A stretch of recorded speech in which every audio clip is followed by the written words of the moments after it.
Hi, this is Terry Bennett of OutDrank The Coverage. And before we begin this episode of OutDrank The Coverage, a look back at the top 5 rivals of the Dallas Cowboys, I wanted to give a programming note. The Patreon link you will see during the video has changed. It is now the Patreon link that you see right now. Patreon.com/L4 Media Company. If you have your phone, pop it up, catch that QR code. It'll send you directly to our Patreon. And please think about joining. First off, you get a 7-day free trial. Second, it's only $2.99 a month. So basically, for the whole NFL season, it'll be under $25 total dollars. So please think about joining it. But if you do, please look at this link, patreon.com/L4 Media Company, not the one that's in the video. Please enjoy OutDrank The Coverage, a look back at the top 5 rivals of the Dallas Cowboys, the number one being the Philadelphia Eagles. We are so appreciative of the numbers we have gotten on this series this summer, almost 175,000 views before we even put up the number 1 video. We appreciate it so much, folks. That means it's bug season. Heck, who am I kidding? It's always bug season in Texas. And that's why you need Grandeur Pest Solutions in your corner. They're locally owned and operated. They're trained, they're trustworthy, and they have a proven record as they have been in business for almost 10 years. They provide pest control against ants, bed bugs, bees, roaches, fleas, wasps, mosquitoes, rodents, spiders.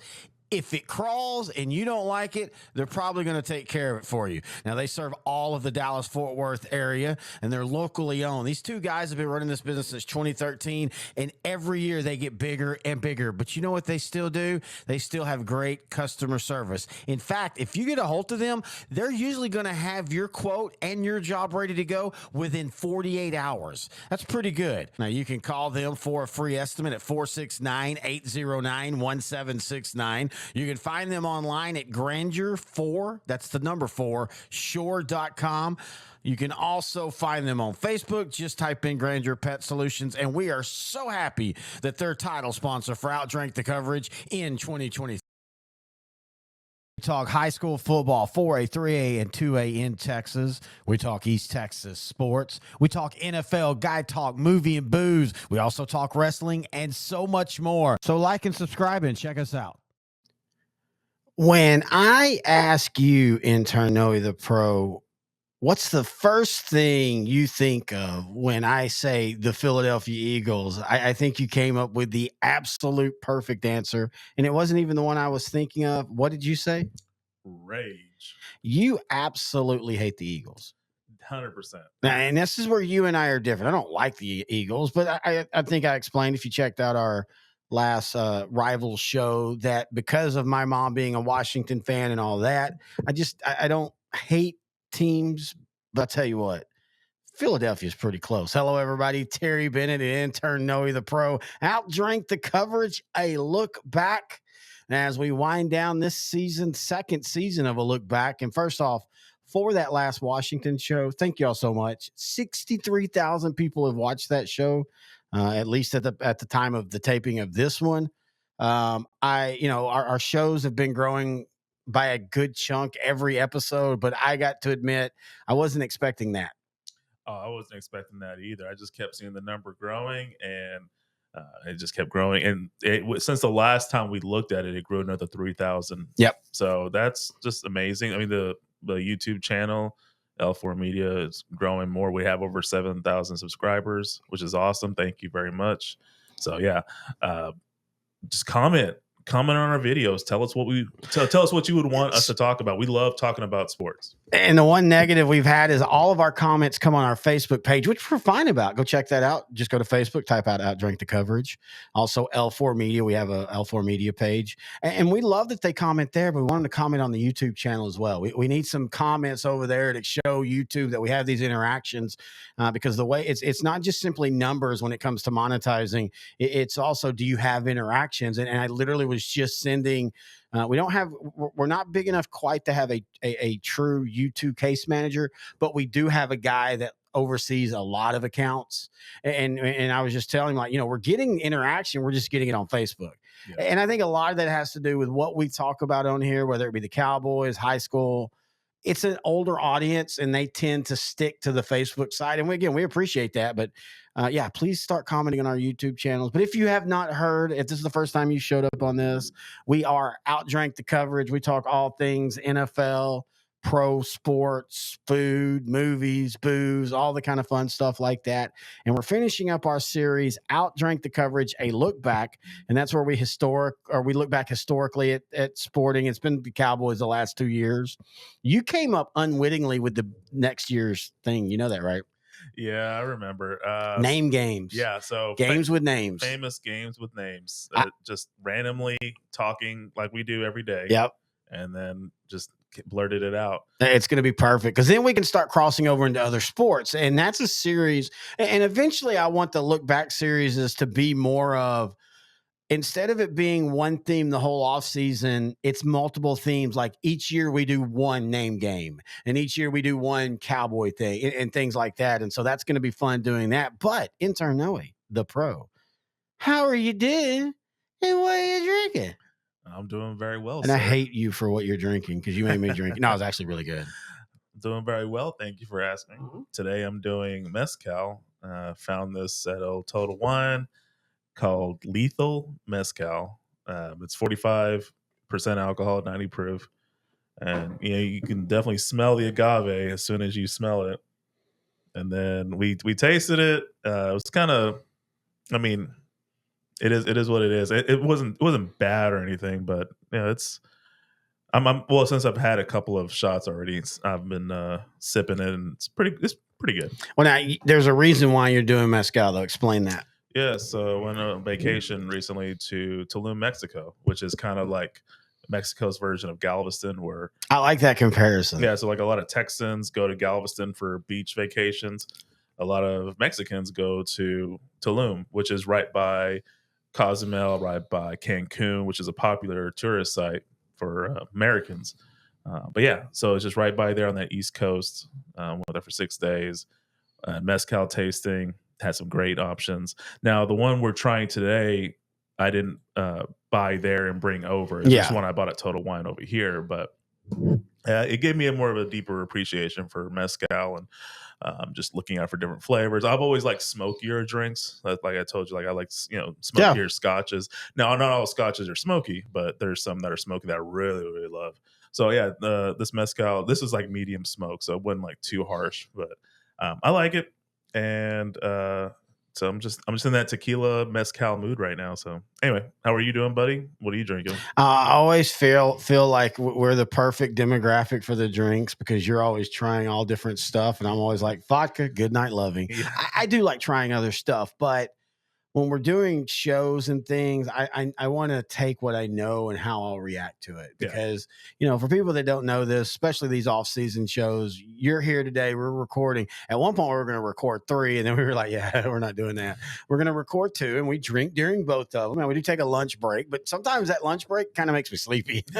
So that's why I like taking what I know work, and that's good night loving. And to be honest with you, I think it's the best mid-shelf vodka going right now, and you could even make the case that it might be lower upper shelf. Like it's really clear, it's really just a very soft drink. And what I mean by that, like you don't go, oh god, like you're drinking something. If you haven't drank in a while, or if you're hungover and you're doing a little bit of the dirty dog drink, it works like that because it doesn't make you just want to puke immediately.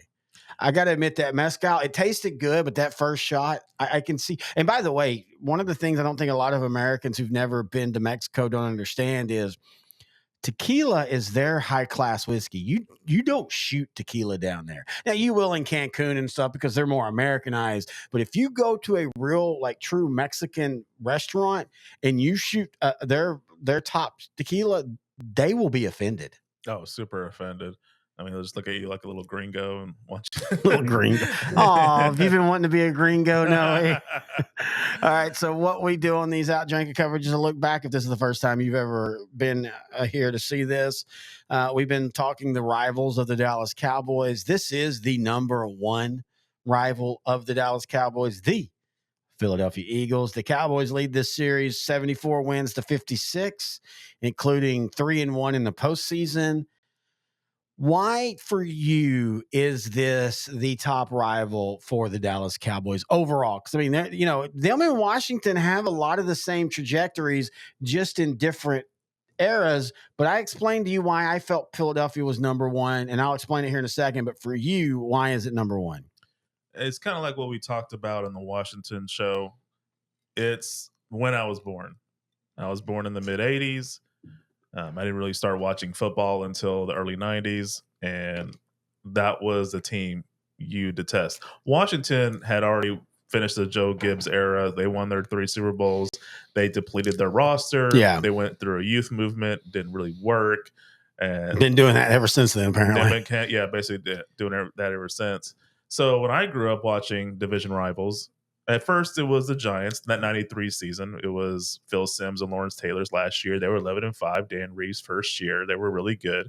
But after that, they went on a tailspin for a couple of years. Yeah. But Philadelphia was consistently there from when I started watching in 95 and 93. And you can go back obviously to like the late 80s with Buddy Ryan.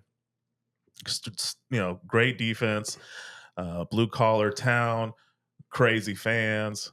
They were always competitive. They could play against anybody, and they were they were always kind of like in the way of the Dallas Cowboys reaching the Super Bowl. The funny thing about that though is when you actually think about it, especially in the Cowboys Super Bowl era, outside of the 4th and 1, and we'll talk about that. And if you don't know what that is, then I don't know if this is the show you should be watching, or at least maybe go look and just type in 4th and 1 and you'll get it immediately. We'll talk about it later. But, Washington legitimately was more of a thorn in the side, even though they were bad, than any other team in the NFC East at that time. If I could say early 90s, possibly. That's what I'm talking about. I'm saying during the Super Bowl era. Yeah. I mean, hell, they swept Dallas the last year the Dallas Cowboys won a Super Bowl. But just like with that 4th and 1, we'll talk about later, it ended up being meaningless. Going back and looking at it, it didn't matter as much. Yeah. Because of the end result. But yeah, to me, Washington was like the brother you beat up. Yeah. Like you're gonna get each other. You're gonna get each other pretty good. Anytime you play, doesn't matter what the record is. It's just going to be a fun game to watch. I remember especially some of those games in Washington in the 2000s with Mark Brunell at quarterback. It was a crapshoot. You really didn't know who was going to win those games. Yeah. For me, as a UT fan, if I were to compare them, Washington is Oklahoma. Okay. They're the team that at times was on the same level and at times better than Dallas. I'm talking about when I was growing up, not necessarily now. And then Philadelphia's more like A&M, that bratty little brother that just always wanting your respect. You're always in the back of their mind, and they get you, but you get them more times. But then into the 2000s and the late 2000s, that completely changed, and Philadelphia became the team that, hey, we were just lucky if we split with them, that that kind of type of thing. But for me, what made Philadelphia number one, for me, the Cowboy Eagle rivalry has more of those name games. The Bounty Bowl. Now, a lot of people don't know the Pork Chop Bowl. We'll explain that. The 4th and 1, the Donovan McNabb scramble, the Chris Boniol flub at the end.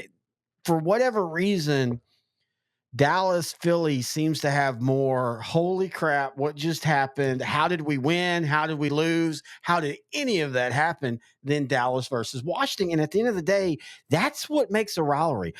Memorable moments. Memorable moments. And you can't have a rivalry if you're always winning. And Philly for the 80s, for me, I remember 1980. Whoa, stop right here. What? Are you saying Green Bay and Chicago is not a rivalry anymore? At the moment, no. Ooh. There's hate. Mm-hmm. But no, I mean, you can't have a rival if you don't have, and for what saves Chicago, though, is they have historical stretches where they've dominated as well. Yeah. But yeah, do you consider Dallas, Washington at this exact moment a rivalry? No, just because of the recent dominance. I think on our last show, we talked about, I think Dallas has won all but 3 games in the last 7-8 years. Yeah. So it's just like with the Giants. Exactly. Same thing with the Giants, which, from 2000 and really, you want to be fair. And you and I remember talking about this when we did the look backs at the Super Bowl Cowboys last year. The Giants were more of a force in those 90s than people realize. I mean, we all remember 93 and you know, the Emmitt Smith game, Yeah. but again, there was the 95 season and Kevin Williams taking you know, making one of the greatest underrated catches and them beating them. And then, you know, now with the Eagles, we have what? Well, we'll get to 2000. That Okay. one first. But we're going to start with a memory that you don't know, but I do. And this is the first time that Philadelphia, and this is also for me, I was 5 years old at the time. This is one of the first games that I remember a lot about it. Like I've said this many times. My parents always say my first cuss words were the 78 Super Bowl. I was 3. I remember very faintly Tom Landry being carried off, but that also could be my memory being reinforced by seeing video of it. I remember this. So in 1980, Dick Vermeil had finally got the Eagles to the top. You know, they had kind of been a lot like the Cowboys are now. They, for a couple of years, they got into the playoffs and then they would struggle. Like Atlanta, they're out in Atlanta. I think it's 78. Yeah, and, 78. and they're dominating Atlanta for 90% of the game, but Atlanta comes up with 2 big plays and wins the game. Things like that. And so Philadelphia were starting to get that whole, can they win the big one? They did, mainly because they snatched home field advantage away very late in the season. And as you like to call this one, you hate this one because you always say the blue. I still love it. But the 1980 NFC Championship game, Dallas, Philadelphia, in Philadelphia. I mean, this is where, in my opinion, the Philadelphia began. This is where the Eagles began as far as the NFL as we know today. This was the Cowboys' final chance to play the Raiders in the Super Bowl. It really was. What was it, San Diego that the Raiders beat? I think, Yeah. which, by the way, if they'd have been any of those, no, well, yeah, I think it was. I think 80, it was. Yeah, I think it was. Yes, it was. San Diego. I'm sorry, because San Diego made what 3 out of 4 years to the title game and lost. Yeah. And by the way, if it had been San Diego and Dallas, that would have been a fun one too, because they had great games in the late 70s as well. We actually could have put them on the 70s honorable mention. It wouldn't have been wrong because they played a couple classic games. But yeah, this was the time. I think everybody thought, oh, we're finally going to get Cowboys versus Raiders. And then this happened. Yeah. And, you know, like this kind of started. I mean, I know it happened, I think, in the 70s with Washington, but this game kind of popularized, if you have the Cowboys coming to you, wear white jerseys. Actually, that wasn't Washington. Dallas didn't wear blue in Washington in the 70s. It began, of course, with the Super Bowl loss to the Colts, but it really began because the Cardinals would always yes. Yeah, I'm sorry. So for a couple years, they kind of did it. I don't know if it was intentional or not, but Dallas would end up in St. Louis early in the season. It would be 90 degrees. People don't understand. St. Louis ain't too much different than Dallas when it comes to summer. It'd be 90 degrees, and they would make Dallas wear the blues. And those were, as we talked about in the 70s, honorable mention, those were some really underrated Cardinals teams that if they had 1 or 2 more players could have easily been the Eagles or even the Cowboys of the late 70s. Yeah. And so Dallas would go out there and they would struggle. But this, to me, is the beginning of Dallas in the blue, in the cold. Things are not going to go well. I still, to this day, when I look at this game and you look at when the Cowboys are about to play either the Giants, the Eagles, or Washington out in their on the road in December, when it looks like this, I always know, crap, Dallas is about to struggle. There's just something about that blustery cold wind and all that. And that's what happened in this game. This became Wilmer Montgomery on the second play of the game, scores a touchdown. And from there on, even though the game is technically a lot closer than I think people remember, it never felt like Dallas was going to win this game. Yeah, the game was only 20-7 Eagles. I mean, it was. And this is a really good Eagle team, folks. Yeah, they had the number 1 seed. They were actually pretty good the prior 2 years. Actually, in '79, them and Dallas had the best record in the NFC at 11-5. It's just Dallas won the tiebreaker, so Philadelphia went to Tampa and lost. So that was really the only difference. So Philadelphia had a good. From 78 to 81, they were one of the better teams in the NFC, and this was just their best year overall. I can't remember if I'm not mistaken. Isn't this the year that I'm trying to go back? I think the way Dallas beat Philadelphia in Texas Stadium on the last game of the season affected? Like they had It to was beat like a point Dallas. differential. Yeah, and Dallas was up a ton. Yeah. And they started coasting. Yeah. Because I think in Dallas's mind, they still wanted to play Philly over the Redskins or Washington, excuse me. They still, because that was still perceived as the big rival. Mhm. And I think you've got to give Philly credit. They played that hand, but go back to the week before that game. They go out to Los Angeles and the Rams just pummel Dallas. And I think, I mean, you win that game, you're sitting there and you're fine. But also, again, this is why this matters. Go to November and they lose in New York in a just that should have never happened game, 38-35. The Giants that year were 4-12. That's your Super Bowl right there. Yeah.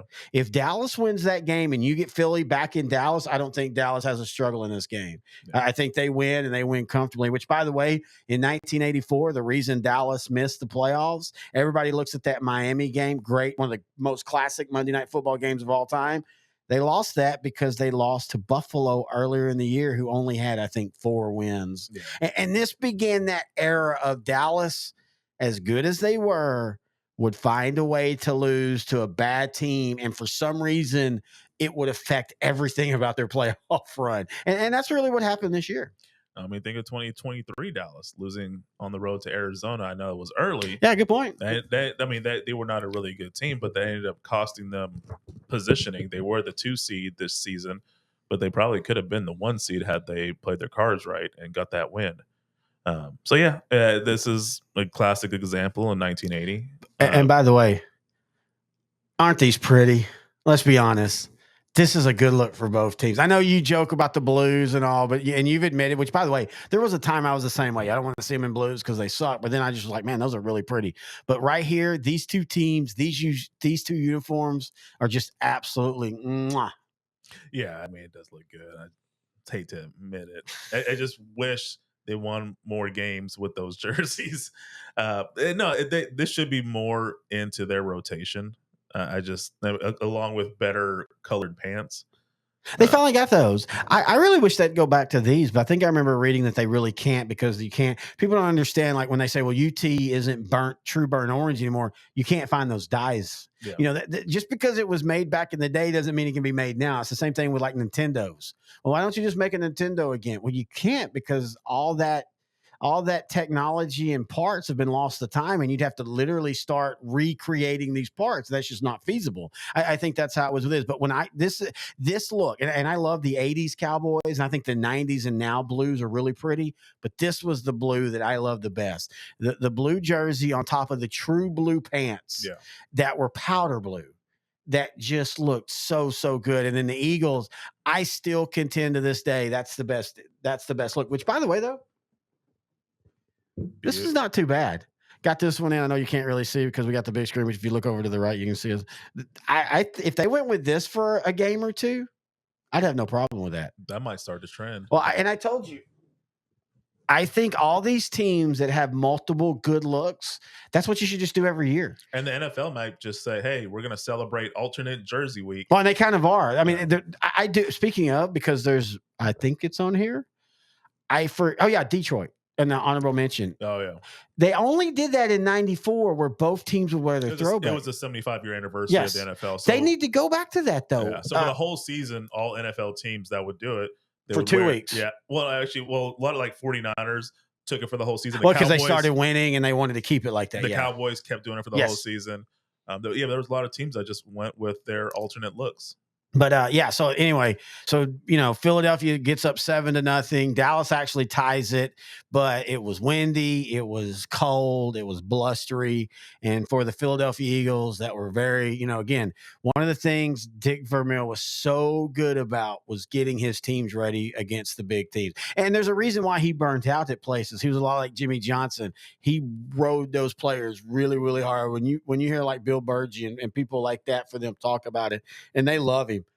But they're like, yeah, but my God, man, by 81, he was just grinding us down. You would think he'd be perfect in the college level then, kind of like a Jim Harbaugh or Hazlitt with the Saints. Yeah.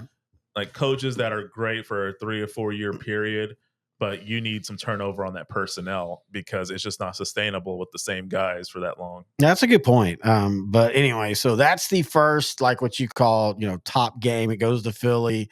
And I think this was the game, and they had beaten Dallas before, but I think this was the game where Dallas fans had to be like, okay, they're, we've got to tip our hat to them at this point. They're legit. But then they disappeared after that. Dick Vermeil had a 81 season, 82. I think he was out by 82 or 83. And then the Eagles kind of went dormant, but then they were quietly building. Yeah. And then, to be fair, and we don't include it in the game.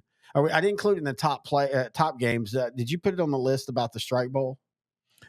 Of 87? Yeah. I don't think I did. So that's really, we're going to talk about the Bounty Bowl. Okay. And yeah, I think for Philadelphia, for their top wins, I have this game and then the 89 game, the Bounty Bowl. Yeah. I think it's the second Bounty Bowl, though.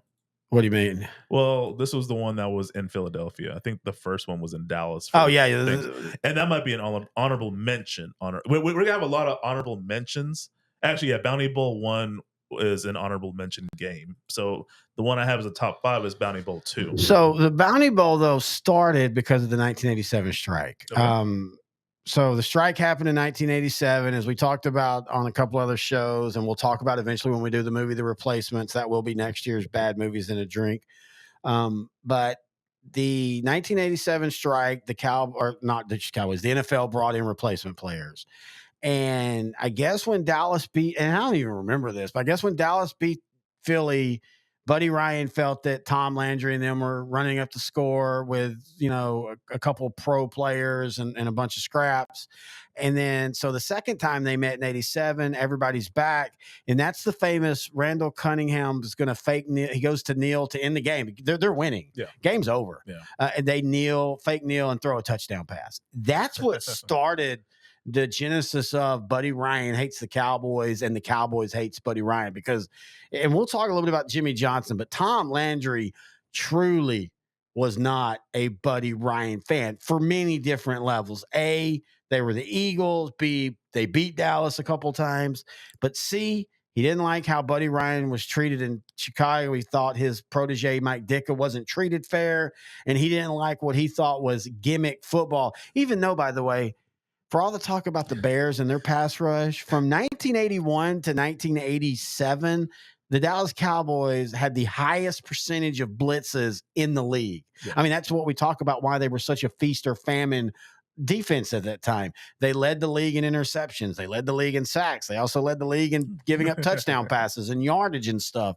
But yeah, so the 87 bowl game is where the genesis of what I think now is that hate rivalry between the two. And if you go back to that 85 Bear team, but Buddy Ryan was the defensive coordinator on those Bears that went 15-1, considered one of the greatest teams of all time. Mike Ditka, the head coach, was a former Cowboy tight end, one of the all-time great tight ends back in his time. And him and Landry have a special bond. It's almost like a father-son bond. It's exactly what it was. And in the 85 game, when Chicago came to Dallas and shut him out, like 40-something to 0, Mike Ditka came over to Landry and apologized because he felt he didn't try to, but the score indicated it seemed like Chicago was running up the score. So he still had the respect for Tom Landry even then. So you could definitely, it was like, knowing that fact, you can easily see why Landry and Buddy Ryan would not get along just in general. Yeah, and I think, for Landry, again, he looked at Buddy as, gimmicky, doesn't respect the game. Eventually, we will do a look back on Buddy Ryan. By the way, do you know one thing interesting? Buddy Ryan coached in my hometown. When? For 1 year, he was an assistant coach for the Marshall Mavericks. What like year? 1950, whatever, like when he was first starting. That's cool. So he started in not started, but he ended up in Gainesville, Texas. And if anybody don't know, that's south of Dallas. They won a state championship in 2004. One of the fastest running backs I've ever seen. So he was an assistant, and the head coach had went to Marshall, and Buddy took over as the head coach in Gainesville. And I guess that he ran that for 1 year and didn't want to do it anymore, or maybe Gainesville didn't want him. And so he ended up in Marshall, and he also coached at Texas Tech, which, by the way, Bill Parcells also coached at Texas Tech. But anyway, so Buddy Ryan, to me, because even you and I talked about this. It's hard to hate Dick Vermeil. Right. You go back and watch what's the movie with Mark Wahlberg? Invincible. Invincible. Greg Kinnear, in my opinion, is a perfect Dick Vermeil. In fact, I really wish Greg Kinnear had done a Dick Vermeil movie, and we'd have got that instead of that shit we watched about Kurt Warner with Chuck from Chuck. Hey, there could still be a Dick Vermeil movie. Really could. I never hated Dick Vermeil. I love Dick Vermeil because Dick Vermeil cared. Dick Vermeil would also cry at a moment's notice, which blows my mind when you hear, like I said, like Bill Burgee and those talk about how he would just grind them down. And then he would turn around and cry. And he's like, there was a time where all of us are like, wait, why are you the one crying? We're the one that just did the 10-300. But yeah, you couldn't really hate Dick Vermeil. And you know what? That 80 Eagle team and that 70s and all them, they had been so bad for so long that even as me as a 6 and 7 and 8 year old, because they weren't as good, but that carried into the early 80s. It was still kind of fun. Like you rooted for them because they were the underdogs. Buddy made the Eagles hateable. Oh, I never liked Buddy Ryan. Partly because of how good he was. And again, we go back to that Chicago game. And while Mike Ditka didn't feel like he was running it up, Buddy Ryan was running blitzes and all in the fourth quarter when it was 30 to nothing and all that kind of stuff. And I get it. I have no problem with that. But as, 10-year-old me living the greatest season of all time, the 1985 Cowboys, we will do a 42 episode season on just that team. We'll start in March and talk about their 70. No, we've talked about before. That's my favorite team just because I was a kid. Yeah. That hurt. Them and Cincinnati and LA Rams. I hate those three teams for a long time because of what they did to the Cowboys in the 80s. Oh, yeah. The Bengals destroyed the Cowboys. 56-24, and it wasn't even that close, folks. You bring up Dick Vermeil. It reminds me of, it wasn't shown in the Kurt Warner movie, but there's a good story about those 99 Rams where basically to your point about what you were saying about Vermeil being a hard, like he was grinding his players, making them over.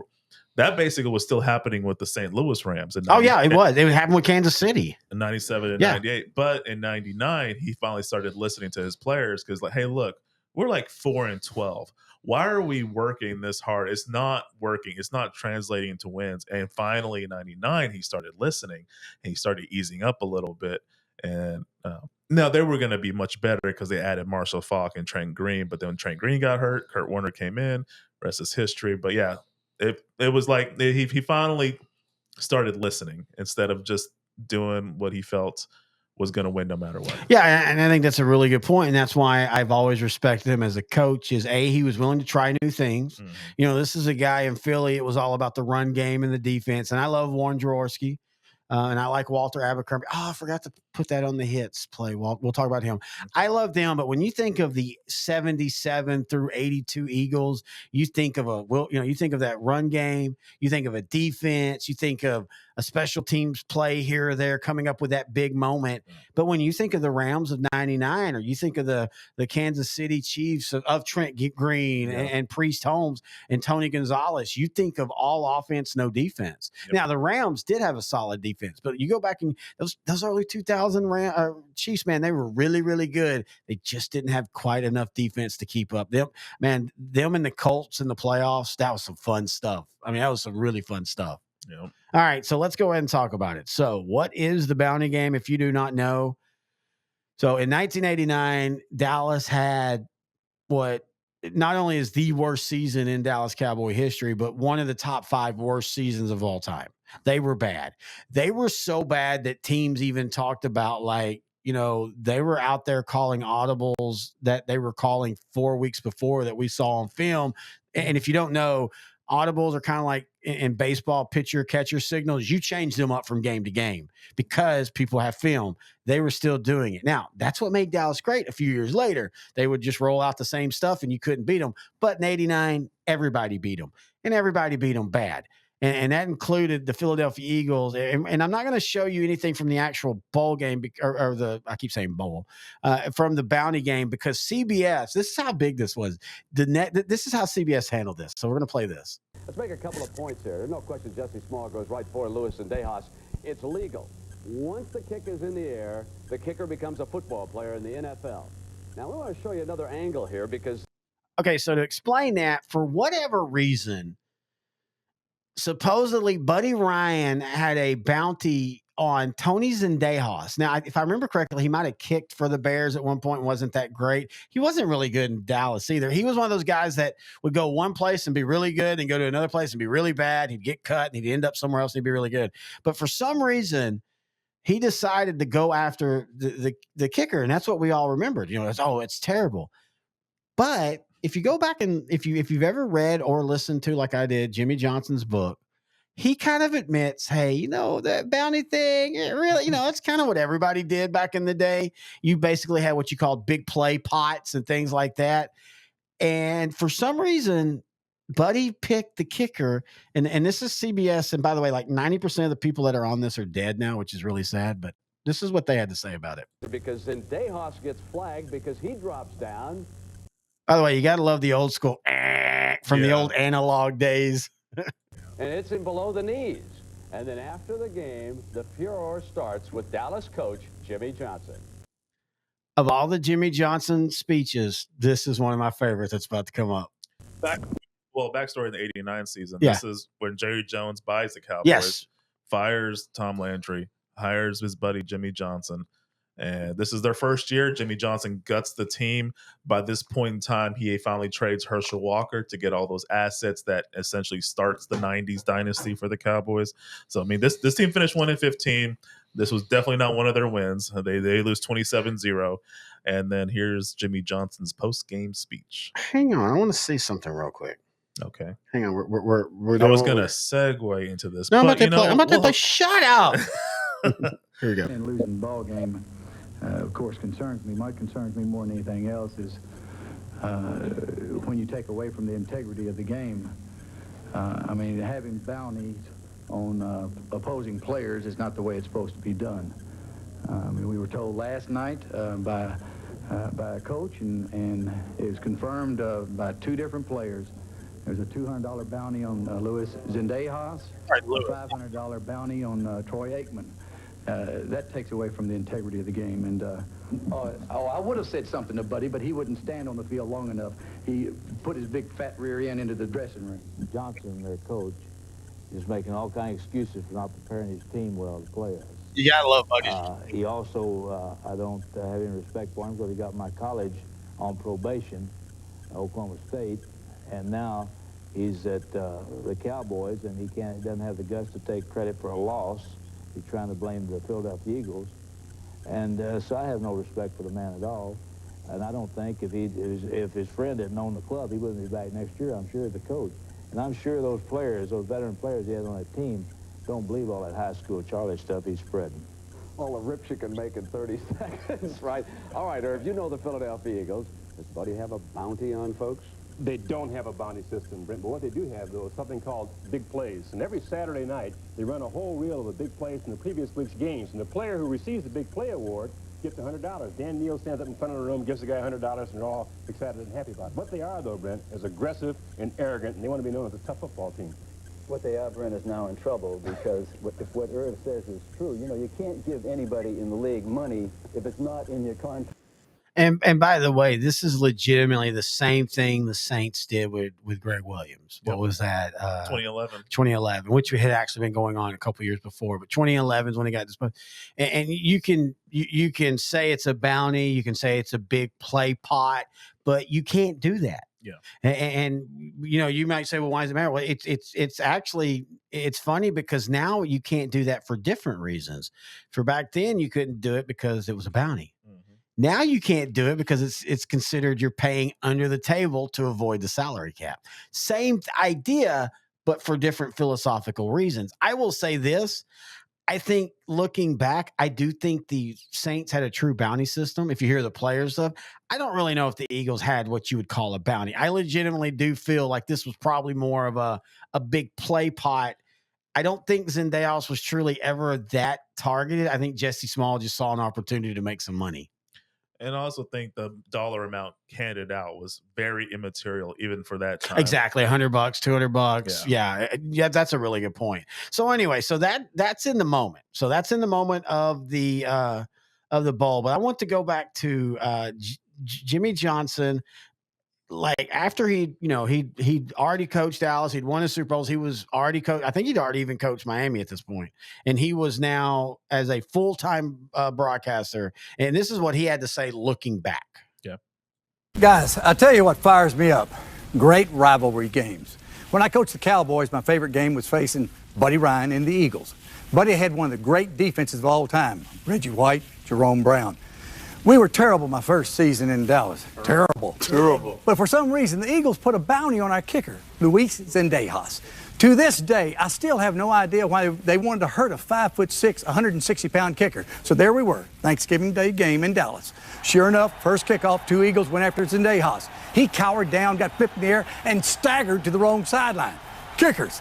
I was so furious, I went looking for Buddy after the game, but he waddled that big old fat butt of his into the locker room. Bounty Bowl 2 came a couple of weeks later. Buddy told the papers he resented my fat comment. Made a crack about being no East Carolinas in the NFL and a dig at me, implying I beat a bunch of cupcake teams when I was coaching in college. I fired back at him. Yes, there are East Carolinas in the NFL. Unfortunately, we are East Carolina. Come game day, the Philly fans let me know.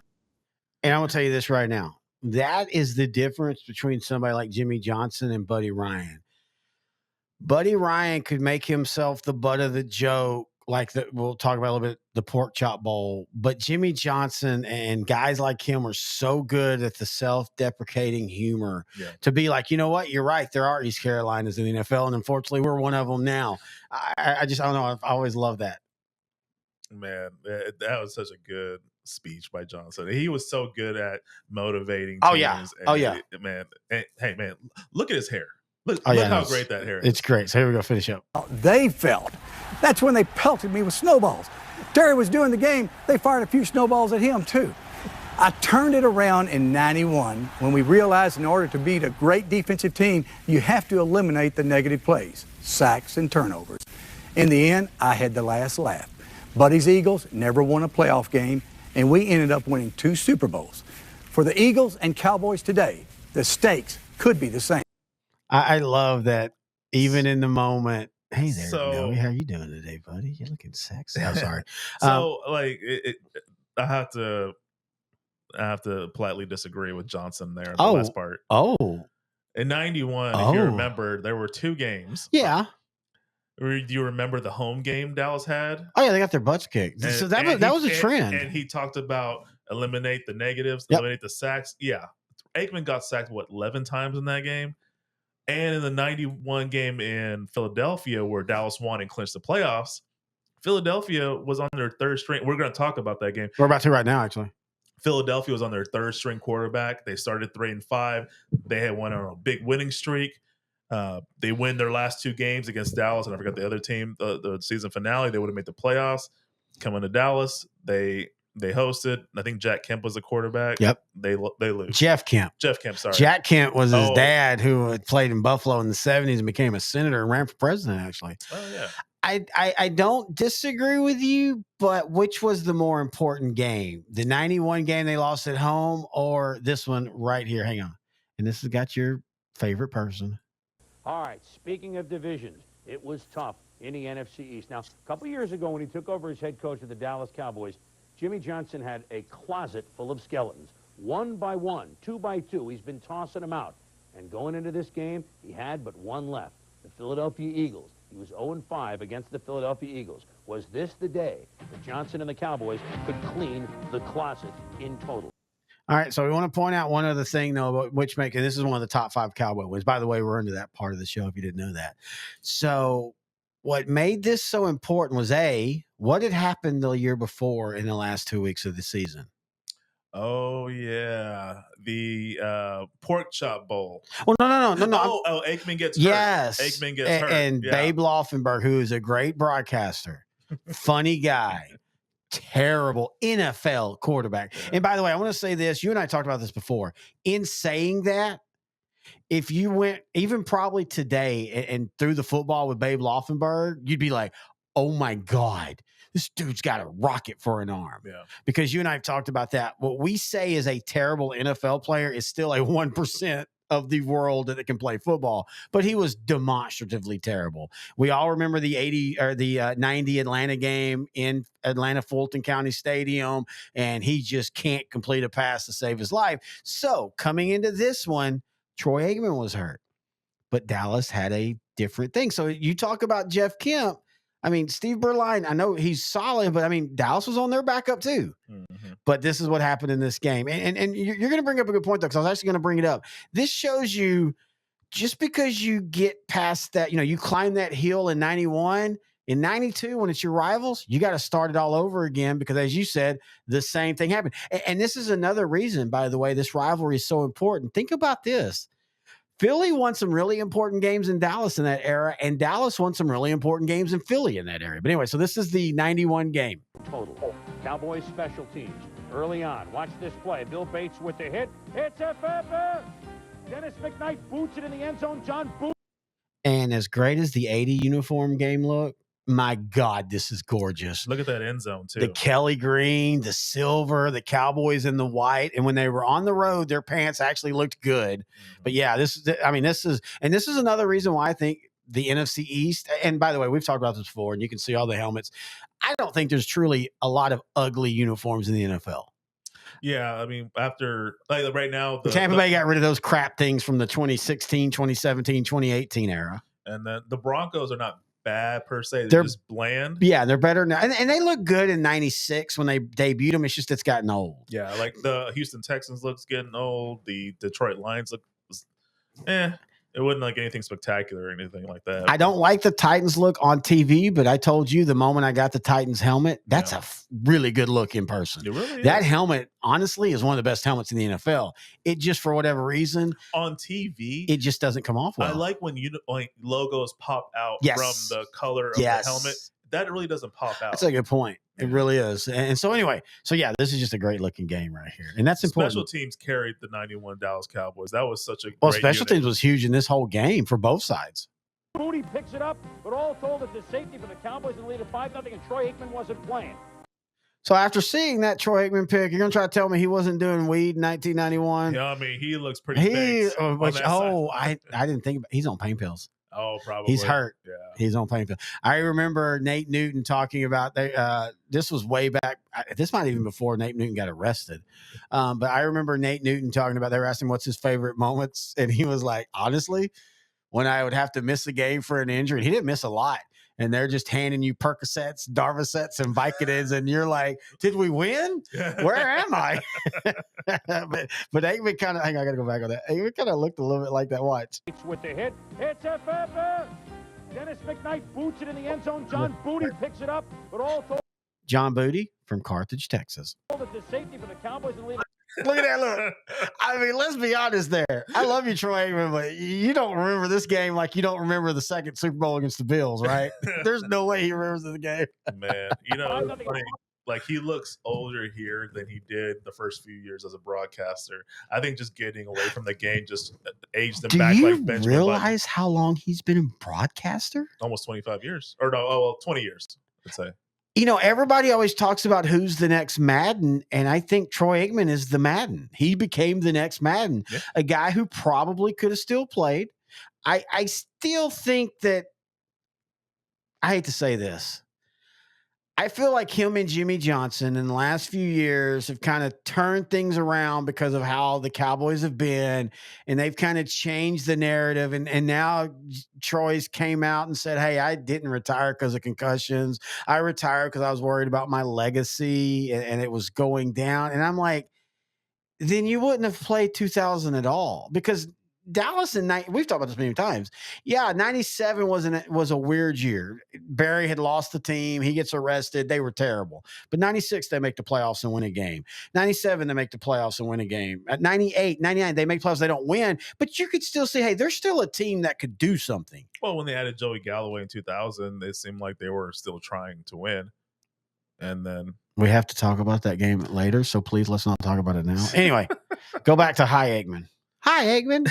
I sure am. With him out, Steve Berline has led him to one relief win and two starting wins. Could they win 4 straight against the Eagles and won 6 in a row? Well, Berline early looked awful, incomplete. To Michael Irvin, no. Berline going. So anyway, So just going back, this is also where Burline showed, and I don't think people remember this. I know, well, you don't know in the moment because you weren't watching, but historically, there were a lot of people after this going, "Hey, maybe Burline should be the guy going." Aikman, this is the thing people remember. Aikman never got the trust of everybody until him and Jimmy Johnson. You know what connected them? What? Fish. Oh, did they go fishing together? No, not that type of fish. Having an aquarium. What? Yep. So I don't think I've heard this story. Yeah. So Jimmy Johnson, he's a big Miami guy. He's from Beaumont, Texas. So he grew up around the water. He ends up at Miami University, or University of Miami. Sorry. He has a big aquarium, and he brought that to Dallas. He had a big aquarium, and apparently Troy Aikman was wanting to kind of do the same thing, and so he just asked Jimmy Johnson for tips, and they bonded over that. And they also bonded over Heineken and nachos, which that's why I love both of them, because I'm not a beer guy, but you throw me some nachos and you throw me an ice cold Heineken, I'm not turning them down. You and I were talking about this before when we were going to get sodas and stuff. You and I are from Texas. Yep. We like Mexican food. It's okay. But Tex-Mex.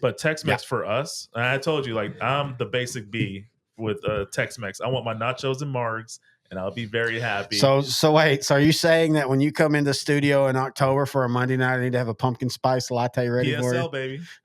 a gift card to Tommy Hilfiger. By the way, have you seen the Ralph Lauren Olympic uniforms? No, I have not.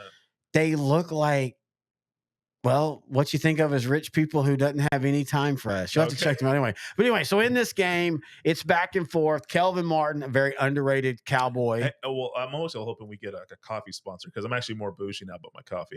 You are? 20 years ago, I liked PSLs. Like, all joking aside, I did, because I didn't know What's a PSL? Pumpkin spice latte. Oh, you did? I don't like pumpkin, but I'm sure that's they're what good. the basic individuals call it. Yeah. But yeah, now, like, I know how, like, the coffee water ratio, like, I drink it black. It's smooth. It's what you would want in your coffee. But yeah, I would definitely.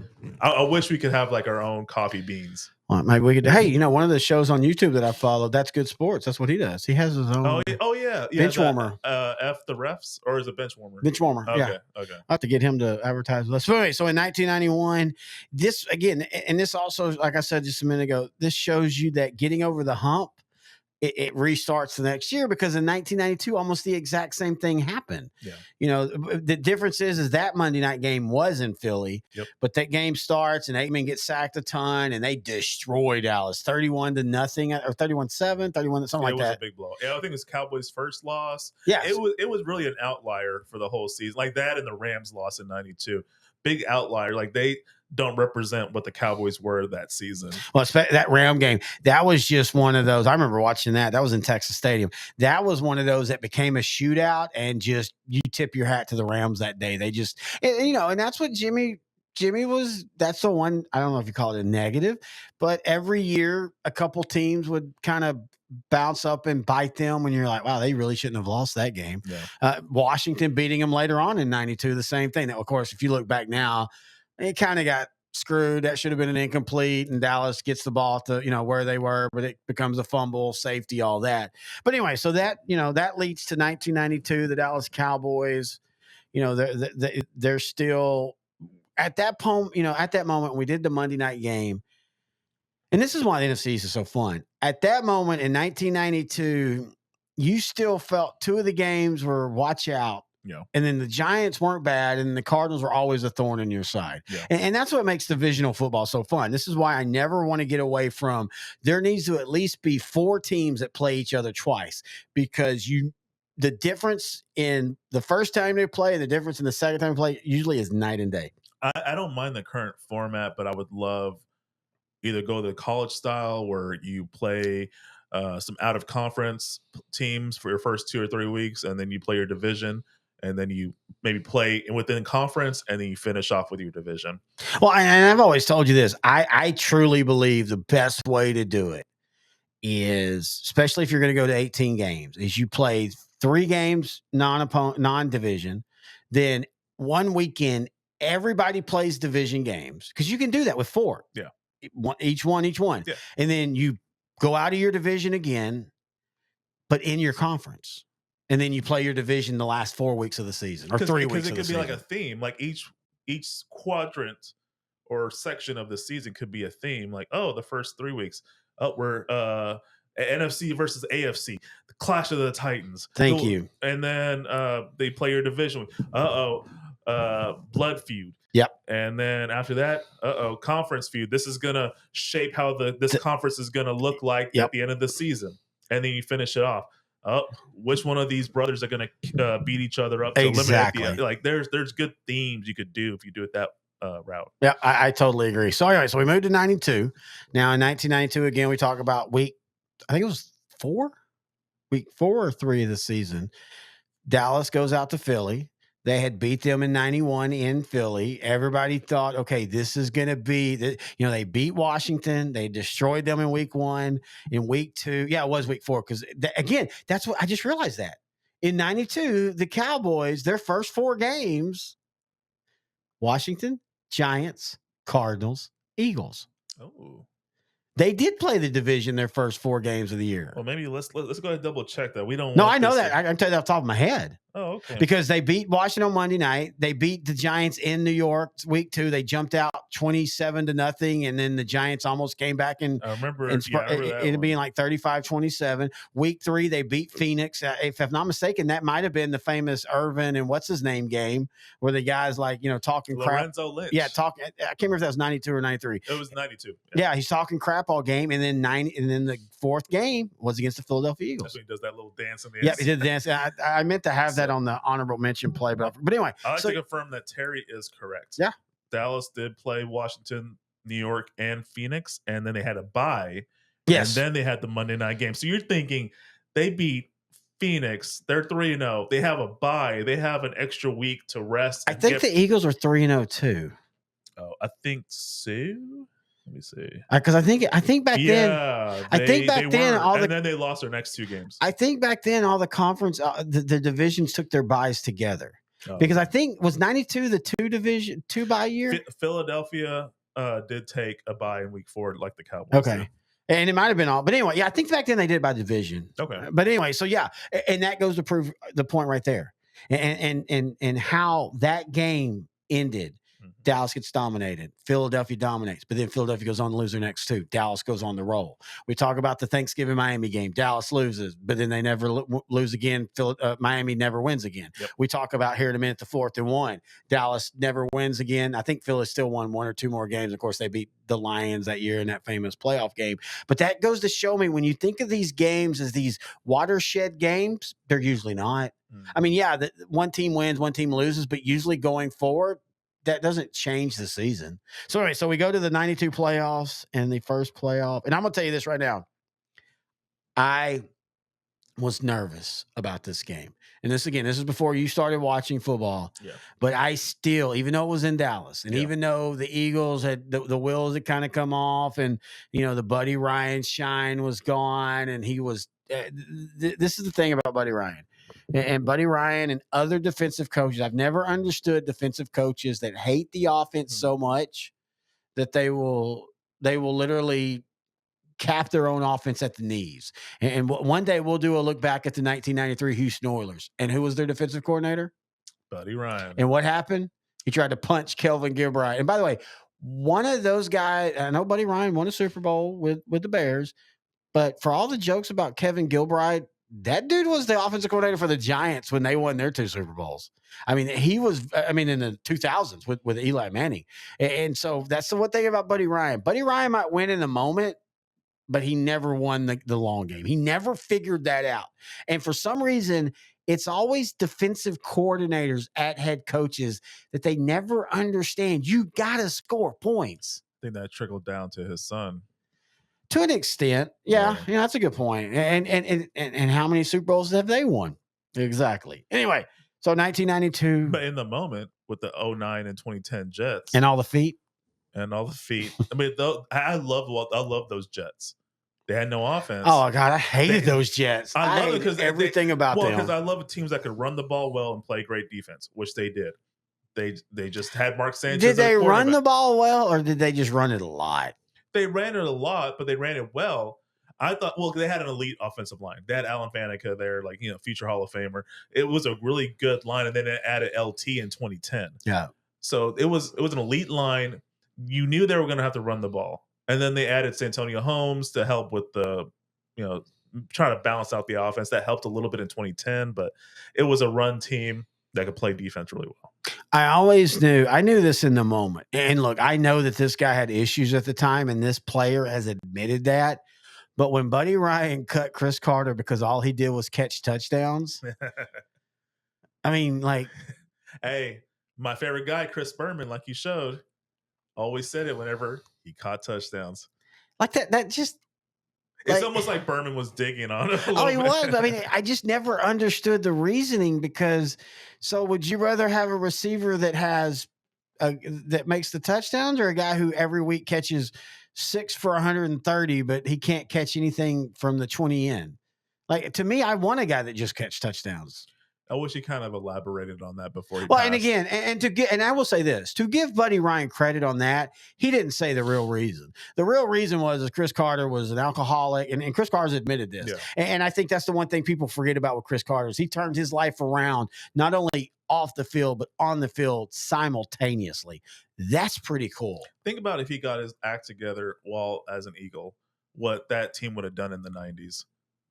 I'm glad that didn't happen. I mean, I'm glad you survived happen. And you're good now, Chris Carter. But yeah, he was such a great asset for the Vikings in the 90s. But yeah, that would have been a nightmare to watch with Cunningham and Carter.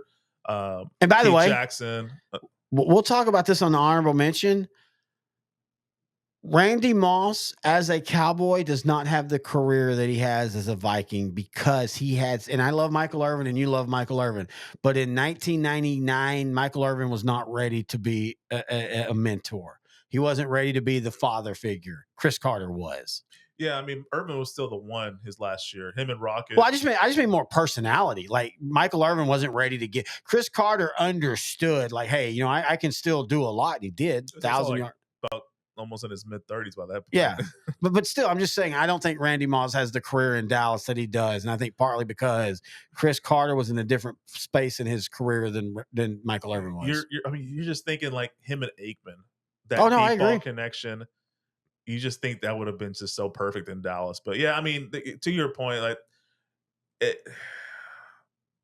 I still wish it had happened. Oh, I do too. But I love the fact that we had Greg Ellis for those number of years. That was having a good, consistent player for a decade means a lot to me. That's somewhere you can rely on. You don't have to worry about it. Let's draft and sign other players, other positions, because that's already taken care of. Yeah, but that's not your first. That's not a top 10, 15. Even I don't even think nowadays in the first round, unless you've already, like your Dallas of 91, you can draft Russell Maryland with the number 1 pick, which, by the way, that's a terrible pick. Yeah. I mean, it worked because Russell Maryland was a solid player, but Russell Maryland should not have been the number 1 pick. Anyway, let's go to 1992. Well, it should have been the top pick in 91. I'd have to look, man. I can't remember who came off of that year. All right, so 92, no one has still been in the Hall of Fame. Well, because Darren Wilson's been royally screwed. You and I still think he should be in the Hall of Fame. And I think he will get in. I think he'll. I don't think Darren Wilson never gets in the Hall of Fame. He'll get in. Yeah. I just go, why is Leroy Butler considered? And Leroy Butler was a great player. I have no problem with Leroy Butler in the Hall of Fame. Packers, yeah. But should he been in over Darren Woodson? No. Exactly. Anyway, so let's go back to 1992. It's the playoffs. It's the first playoff at home for the Dallas Cowboys since 1983. Yeah, when they lost to the Rams. Yeah, because in 85, they were on the road, even though they won the division, and they hadn't made the playoffs since then. Yeah. And then I told you, I was nervous about this game. Yeah, back then it was 5 teams made it, 2 versus 3. This was a different fan base, too. A lot of people think of the Cowboys of the 80s, 70s, and even in the 2000s, the golf claps crowd. Yeah. This wasn't that group. This was a Cowboy fan base that was rabid, that was loud, thirsting for success. Thirsting for success. Yeah. And this was the game that I realized, and I still didn't think they'd beat San Francisco in the. You were just happy they even made it that far. But I realized that they were going to win some Super Bowls. Like what they did in this game just absolutely eventually dominated. Now, I didn't remember that it was only 3 for 3 for like most of the first half. But then Dallas started with Kelvin Martin right here. Again, underrated part of the Cowboy Super Bowl run in 92. He had the big final touchdown catch against San Francisco. He had some big punt returns in that year. He had a bigger punt return here and a kickoff return as well. Yeah, and he had a big punt return in 91. Against the Eagles to clinch the playoffs. I mean, watching, like, you referenced Kenneth Gant, like the Shark, that was his nickname. There was all these personalities, and if you were a name on the Cowboys in '92, you had your own radio show that week. And it's just crazy that they were able to just have all these personalities and somehow coalesce and work together and be consistently good. This was kind of the culmination. They shut down Philadelphia on offense. Philadelphia, I don't even think they got 200 yards this game. Yeah. Aikman was consistent. He had 200 yards, a couple touchdowns. And Dallas was more of a methodical win. It was a slow start, but that's what Dallas did, dude, back then. They imposed their will. Yep. It's funny. You said it best. And I honestly didn't know anybody else had ever noticed it until you talked about it, because I always felt this way. Dallas passed to lead and ran to win. Yeah, they were a pass first team, and a lot of people don't realize that. They think of, I mean, they'll talk about Aikman and Urban, but Derek Tennell. Emmitt Smith's the all-time rushing leader. So you automatically think, oh, yeah, they were just running that big offensive line. Yep. This was an older time period. But yeah, Philadelphia, they felt they kind of broke through this season because they finished 11-5. They finally won a playoff game against the Saints the week prior. And then they come in here with a lot of confidence, and they just get smacked in the mouth by the Cowboys. The Cowboys were all over them. Charles Haley was kind of like the final answer to the question of how are the Cowboys going to win a Super Bowl. He was the pass rush that they needed. And because of him, they have all these unique stats for pass rushing, like quarterback hurries and stuff that are credit. He is credited for creating that, because you can't really measure him by his sacks. You could measure him by, he has a couch in the backfield of the Eagles. Yep. But I don't know how to put that as a number. So I want to go back on that one play. That offense is so simple, man. When you have elite talent like that, you could just run basic, easy plays. All right, so running and this game was kind of the beginning of the end for Randall Cunningham. People will remember when they play again in '95, the famous he wasn't even starting, but he had to play, and he basically admitted after the game, like, I didn't study all week. I think he had a baby or something. I didn't study. I had no clue what plays you're calling. But this one is largely considered like the moment, because even though the game was in Dallas and Dallas had won in the second matchup in the regular season, like you said, Philadelphia was still 11-5. They didn't limp into the playoffs. They beat a really good Saints team the week before. And I know Saints was always offensively challenged, but they weren't terrible offensively. They just their defense was always what led them. And then he came in this game and he had a terrible game. And by the way, this also kind of began we can talk about Leon Lett's two goofy plays. We can talk about him missing some time for weed, but Leon Lett, Jimmy Jones, again, people forget about Jimmy Jones. Those two just knew how to turn it up when it was time to make big plays. And Leon Lett, he had the interception in the NFC Championship game in '95. He's the guy that calls the fumble that James Washington runs for the touchdown in the second Super Bowl against the Bills. Yeah. So anyway, I want to go back to this play though, because I kind of think this might have been a fumble, dude. Hang on. And that right there, you saw that stat. That's where I learned about defense. You didn't have to make sacks. Get them off the field on third down. Yeah. Get them off the field on third down. If you do that a bunch in the third and fourth quarter, your players are perfectly fine because they've not been on the field too long. But tell me this isn't a fumble.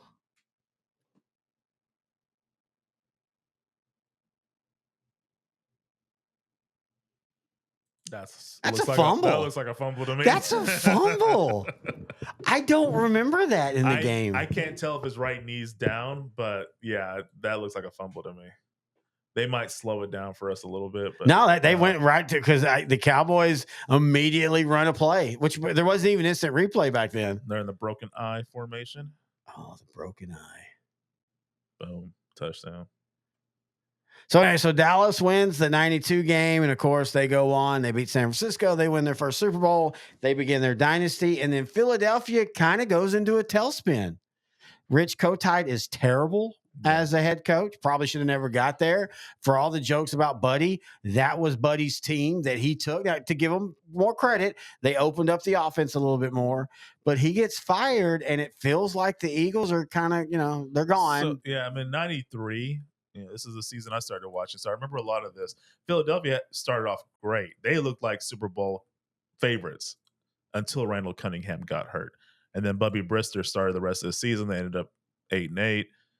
This is the year Don Shula correctly wins the. You're still mad about that? Yeah, has the all-time NFL coaching. They actually beat Philadelphia to win that, which was played as a Super Bowl. Wasn't that in Philadelphia? It was, yes, it was in Philadelphia. Yeah. It was played as the Super Bowl in Ace Ventura.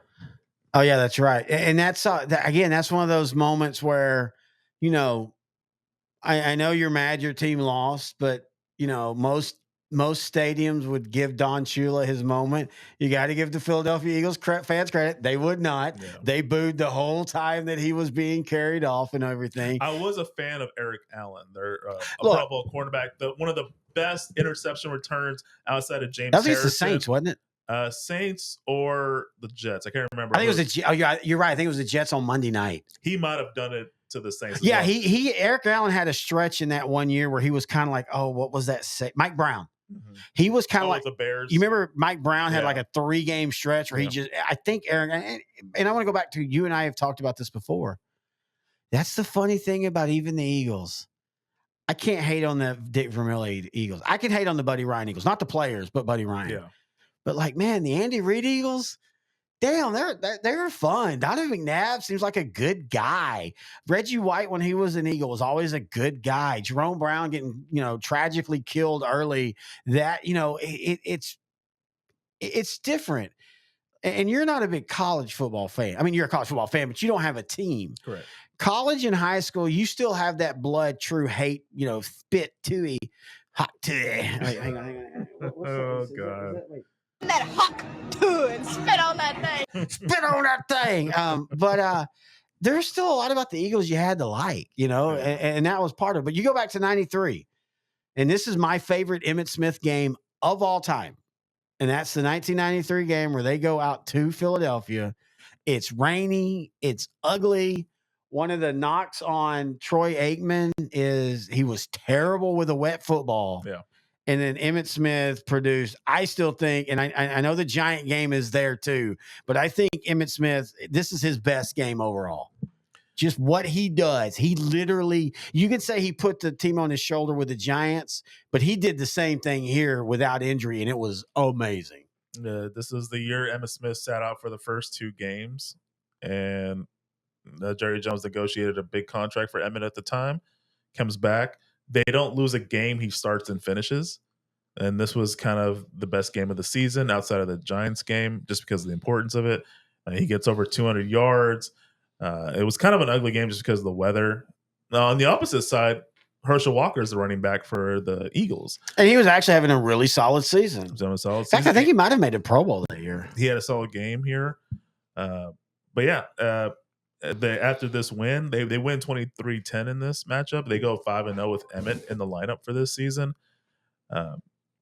This is one of the games where I was okay that they wore blue because they actually won it. But yeah, that's not fair.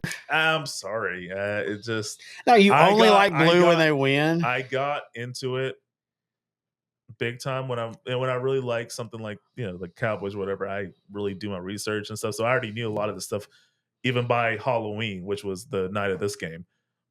And oh man, it was just fantastic. It was a closer game than 23-10. It was. I mean, again, until the Emmitt Smith run, I'll go ahead and get over to that.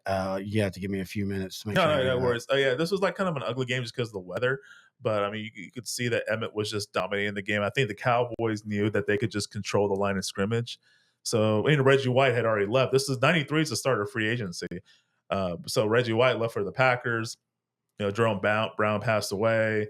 I think Clyde Simmons might be still on this team, might have left, but this is not the same defensive line that the Cowboys had faced, years But they prior. were still good. They were still good. And you see right here, they, at this point, Dallas had a lead, and Philly had gotten the field goal, and they got into one possession. And we'll talk about this in 95 because it happens. You kind of feel like it's slipping away. Like, oh my God, like there was one, and this is all great teams. So this is not a knock on the 92 through 94 team, but usually when you lose, it's because your defense, who's really good, just gives up plays at the wrong time. Go back to 95 Giants and go back to Houston, which talking to honorable mention when Bucky effing Richardson is their starting quarterback, and he just keeps killing Dallas with these random scrambles. Usually that's what happened. And so you feel like, oh no, we're about to be in that same situation. And Dallas was forced to take a field goal here. I'm trying to see because the Dallas was in control of this game. Oh yeah. But they would just let Philadelphia in. Like they just wouldn't just put them out of their misery. All right. So Dallas forces Philadelphia to go 3 and out at this point. It's 16-10. Dallas. I think there's 5-6 minutes left. You feel like Dallas could maybe salt it away, but you're also starting to do the old, like, holy crap, it's 16-10. If the Eagles find a way to score a touchdown. And so this is what happened. And this is where to me, the Emmitt Smith Hall of Fame legacy begins. Okay. Because he comes up and, everybody remembers the touchdown drive, but he also, for 2 plays before, gets like 8-9 yards. And then he breaks the big one, and that breaks the Eagles back. They make it, what'd you say, 23-10? Yeah. And there's the run right there. And you saw most of his runs were to the left side. Yep. So it was just, they recognized a weakness that the Eagles had over that side, and the Cowboys exploited. Well, here's what the Eagles did wrong. And if you go back and watch this video and you watch all the runs, it's right up the middle, and go back to this run right here quick. Is a punt? I didn't think it was the first play. I think it was the second play. But what the Eagles didn't do, it's terrible rainy. It's obvious Dallas cannot throw, yet the Eagles kept playing their safeties too high. Mm-hmm. And too high means they're playing quarters. They're 7 yards to 10 yards off the back of the line of scrimmage, and they're waiting for the pass play. Now, that's a great defense unless your linebackers aren't making tackles at the running game, because your safeties are having to rush up the field. And that's exactly what happened here. And if you watch, the difference is that Emmitt split the safeties. Watch this. Okay, not this one. It's the next one. So this is a bigger. I always thought this was a big run too, because it set them up to where they could run or throw. 4 minutes. I said 5 minutes earlier. So again, here we go. Watch this. He's going to split the safeties. Look, and splits the safeties, and he's gone. He did that all game long. And so Dallas wins that game. They go on to win their second Super Bowl. Everything is great. The Eagles seem to be falling apart. Rich Kotite's fired, I think, the next year. I think 94. Yeah, 94. They start 7-2. They have that big win in San Francisco, 40-8, and then they just collapse. They go from 7-2, 7-9, and Eagle management were just done with it. They fired him. And then the Jets thought they got a deal. Like, I didn't mean to do that. Sorry. I'm trying to add this one because we're going to go now to 1995. And who had the Philadelphia Eagles hired? Ray Rhodes. And he was like the perfect in between a Buddy Ryan and a guy who at least wants his offense to score 16 or 17 points. I don't know if Ray Rhodes was the greatest in-game guy. I don't know if their coaching staff, but he kind of had that quiet motivation, former player, had worked his way up, had been an assistant coach for at that point like 15 years. I mean, he was the guy that the Eagle players and fan base, I think, really embraced. Yeah, he was also a tough, hard-nosed guy. First year as head coach. They kind of started slow that season, but they kind of rode the ship, and they kind of went on a roll toward the end of the season. And then they come into the juggernaut that is the Cowboys in Philadelphia. So 1995, Dallas at this point, you're Barry Switzer's the head coach. It was his second year. Yep. They were still a great team, but you could kind of tell that when they got into some issues. I hit the wrong one. Oh, this is the playoff win. Sorry. When We'll go to that here in a second. But, they had kind of got this point where they struggled when they shouldn't have struggled. Yeah, so in 95, their offense was on fire to start the season. They had the random loss to Washington, but then they kept going, and then they just stumbled into a 49er team that kind of figured out how to play their defense well.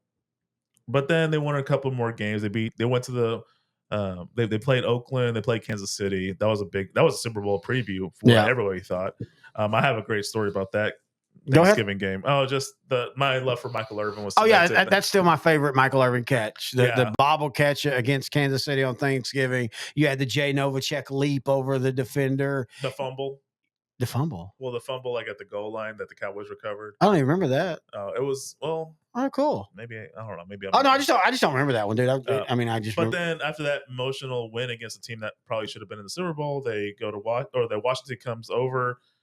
They lose. Really, they lose by 2 touchdowns, but they score a late touchdown to make it 24-17. Well, and that game is what started the whole Troy Aikman's losing on purpose to help Norv Turner. That's why, because in that same matchup earlier, that's when he strained his calf, and everybody's like, "Oh, he's not really hurt." Again, back then, people didn't, because it's literally the same thing that happened to Dak Prescott against the Patriots, and you kind of saw it. It took Dak Prescott way more games than people want to admit to get right again because of that. But back then, you didn't understand that, and so it felt like, is Troy Aikman really caring when he played? Stupid stuff. People won't remember now that Troy Aikman took a lot of crap from Cowboy fans. Not quite Danny White, but not too far off. I mean, we talked about it. It wasn't until he won a Super Bowl that Cowboy fans embraced him, yet they still claim that he couldn't throw a deep ball. He didn't come back enough. When you only lose 4 games a year and you're the dominant team, I love Roger Staubach. I love Tom Landry. But you could make the case that the reason they had to come back a lot is because maybe they underplayed for a half and then scrambled late. And that's fun. That's what no one wants to admit. Exactly. And that's why when you look at their Super Bowls, why they struggled. Even in their Super Bowl win against Denver, that's an ugly win. That's an ugly win. After the Kansas City win, which, they weren't the best offensively, but you could attribute that to a really stout Kansas City defense. Oh, yeah. They go on an offensive drought. They only scored. They were terrible, dude. Yeah, I want to say drought because it sounds better. Washington, they only scored 17, and then in this game they only scored 17, but they are in control of this game against a very game Philadelphia team with the new head and coach. 7 points of that's an interception return. Yeah. I can't remember if it was Darren Woodson or Larry Brown, but Dallas was up 17-7. Man, they're comfortable. They're going to win this game. And then the wins of Philadelphia. And again, I go back to blustery, ugly game. That's exactly what happened in this game. And you got to see that scrappy Eagle team. Rodney Peete, who ended up marrying Holly Robinson on the show of Hanging with Mr. I think they ended up Cooper. getting divorced too, like 20 years later. Oh. Or maybe they're still together. Rodney Peete, he plays a part in our 94 honorable mention show. Yep. Because he had a big game against the Cardinals. I always hated he didn't get a Super Bowl. So in 93, Detroit wins their last division title until this past season in 2023. He leaves to go to the Cowboys for 1 year as a backup to Aikman because him and Eric Kramer were basically trading off as starting quarterbacks for the Lions. He has to start a game in Philadelphia. That was a big Darren Woodson pick, like 90-something yard pick 6 on Randall Cunningham. And then here's the 95 game. Cowboys are wearing their alternate uniforms. I always like this look. Oh, no, you do. I know you do. You don't? It's okay. That should have been passing French right there. All right, so let's go ahead and skip Philadelphia has an emotional loss at Seattle. The 26-14. They dropped to 8-5. This is kind of a must win for the Eagles. And they're not playing that well to start this game. But as we're watching here, we're on 4th and 1 at the 29-yard line. Oh, it's the 2-minute warning. Interesting. Yeah, so we all know 4th and 1. If you're a Cowboy fan, you know 4th and 1. If you don't, you're about to learn it. So Dallas had the lead still. They were I think they would have been tied at this point. Larry Brown had the 65-yard pick 6 to go 17-3 in the second quarter. Yeah, and felt the game was over. But so Eagles scrap by, they get back into the game. At this point, I want to defend Barry Switzer on one thing. At this point, the winds are crazy. So if you punt right here, and the Eagles only need a field goal, and the wind's going against them, so the Eagles would be kicking with the wind at their back. Yeah. So if you punt right here, you're probably getting a 20-yard punt and we're talking about best case scenario. So I never had a problem with going for it. And so we're going to watch the first play called load left. We'll turn up the. In front of him. Same play. Didn't get it again. Sorry, that was the second one. So anyway, so the first one they didn't get it, but as you said, they got, and it's the right call. The 2-minute warning hit before the play, so they got lucky. So they said, you know what, we're going to line it up again. This is when I don't care what the wind's doing. I don't care that Troy Aikman's not the most agile quarterback. If you do a play action and roll out with a Jay Novacek option at tight end, you might score. You might score on this. I said load left. I think that's actually the roll left was the UT doing what I said against Nebraska. In the 96. Fourth and one. Title game, yeah. The linebackers from Nebraska's up. The safeties are up. James Brown fakes it to Priest Holmes, rolls out, hits Derek Hill for the play. And that if Dallas does that right here, they win. But they might not win the Super Bowl. Because Michael Irvin talks about, and Deion Sanders has talked about, and even Troy Aikman himself, who despised Barry Switzer, said what Barry Switzer did the next week is he goes into them and he says, this is all on me. And he starts talking about his childhood. And if you ever know, man, Barry Switzer is one of those that lived one of those crazy childhood. His dad was a moonshiner. His white dad loved the black ladies of Arkansas, and that led to issues. And at one point, basically, he was cheating on 2 or 3. His mom committed suicide, and then one of his dad's girlfriends killed him. His dad, not Barry Switzer. That'd be really cool if he's a zombie. I'd be like, I'm an Eagle fan now. Zombie Cowboy coach Barry Switzer. But yeah, so, and he told that story to the Cowboys. Yeah. And apparently that galvanized them. And that goes back to what we were talking about. In pro sports, especially because you tend to play the teams again, you might lose that first one. But if you keep your head upon your shoulders and you understand where you're at, you're going to be just fine. And of course, that led to what happened later on that year, which is kind of funny, just like 92. Dallas loses a game in Philadelphia that's ugly for different reasons, but then they respond in the playoff game at home, and that's what I loaded earlier. That's exactly what happened because the Dallas Cowboys, they sneak into the playoffs. Even though they won the division, they still kind of snuck into the playoffs, and they get to play the Philadelphia Eagles again, and that's this game right here, and I think mostly known for the Deion Sanders, and we'll have that. We're going to have a top play segment here in a second, mostly known for the Deion Sanders play. But as I told you earlier, this is also the game where I think it was Jim McMahon that started, and then 95. Yeah, no, it was Rodney Peete. Yeah, Rodney Peete, and he gets hurt, and then Randall Cunningham comes in, and Randall Cunningham admitted, I didn't know the plays. Yeah. I think it was he had a kid that week, and that's what got him out of Philly. That was Cunningham's last game in Philly too. Yeah, that's what I'm saying. I think that him saying that kind of, and he had struggled, and look, I love Randall Cunningham, but by 95, you were getting more into the efficient quarterbacks with 65% completions and stuff, and that's just not what he did. So yeah, he basically took a year off in 96, came back in 97 with the Vikings as a backup to Brad Johnson. Oh man, we'll talk about those. We'll talk about those here in the honorable mention, but just him, I hate that it happened is them not making the Super Bowl with him and Carter. I mean, we could do a what if look back on just we will eventually. That could apply not just to NFL but college as well. Oh, There's a lot of good teams that didn't get to be recognized as champions or even get an opportunity to play for a championship, like the 08 Longhorns, just to stroke your ego a little bit. It's not stroking the ego, you're poking the bear, son. You call me boy? What? I said son. I love you, buddy. But yeah, so in 95 in the playoffs, Dallas just comes out and crunches them. Yeah. And Dallas, we talked about, they lost to Philly. They lost to Washington. They survive against the Giants. They go into Christmas Day, which again will be on honorable mention.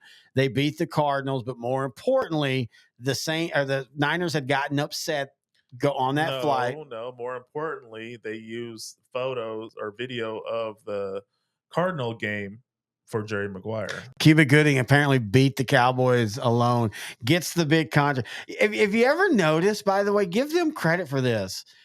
Him winning the game is nice, but it's because it was his individual performance, and he's getting a contract. They didn't make the playoffs. They didn't. Yeah.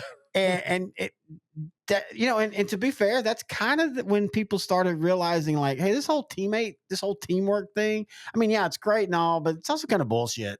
Like, yeah, I'm going to go out for mine because, hey, winning a Super Bowl, and this is what fans need to understand. Every player wants to win a Super Bowl, but this is a job to them. Yep. This is how they live. So you ask every player, you get one choice. Mm-hmm. You can be rich for the rest of your life, or you can win a Super Bowl, but you're going to have to work the rest of your life. There will be some that go, yeah, I want the Super Bowl, but 9 times out of 10, rightfully so, people are going to say, yeah, I want to get paid. I want to set my family for life. I don't want to have to worry about my grandkids ever needing money again. But anyway, 100% agree, man. So that's, at that point, the rivalry had kind of waned for a couple years. You had the Bonio play. Of course, Chris Bonio had been a Cowboy kicker in that 95 season and won a Super Bowl. And then he had a couple other good years. Of course, we talked about he broke the record in 97 that would eventually be matched by another Cowboy on a Monday night game in kind of the same way, which is really weird.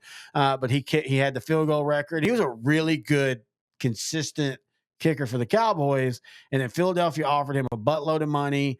There's the famous 97 game. We'll play it here on the top plays where they lose the game. But the rivalry, it wasn't like dead, but both teams were kind of struggling. Yeah, both teams were on the downturn. There was, Rodney Peete was definitely not the solution at quarterback for the Eagles. Ricky Watters, I think there was way more issues than just him. Though again, bad drafting, bad cap management for both teams. But again, in saying that, Dallas was still consistently a playoff team. Yeah. They were still consistently a playoff team through the back half of the 90s. And we'll talk about that in that honorable mention show, because I do think the back half of the 90s kind of loses a little bit of luster on the Cowboys of the early 90s, but they were still a good team. But anyway, we talked about it earlier. Oh, sorry. I did it again. Hang on. So this began the 2000 season. So set up, where was Dallas after 1999? After 1999, they were 8-8. They made the playoffs, lost to the Vikings. You felt after Michael Irvin got hurt and eventually retired after the 99 season, they were just a wide receiver away just because of how the 99 season started. Changeli had a really good scheme that it felt like it was really fitting Troy Aikman. It felt like we were about to see Troy Aikman, the 4,500-yard passer, 35 touchdown quarterback that a lot of people thought he could be. They added Chris Warren. I can't remember if it was 2000 or 2001, but they were adding pieces, and the big one was Joey Galloway. Yep. To pair with Rocket Ismail.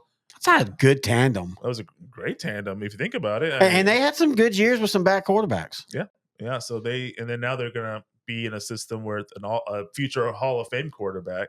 Just think of the potential there. Philadelphia, they were 5-11 the year before. Andy Reid had his first season. Donovan McNabb was drafted in 99. Booed. Booed on draft night.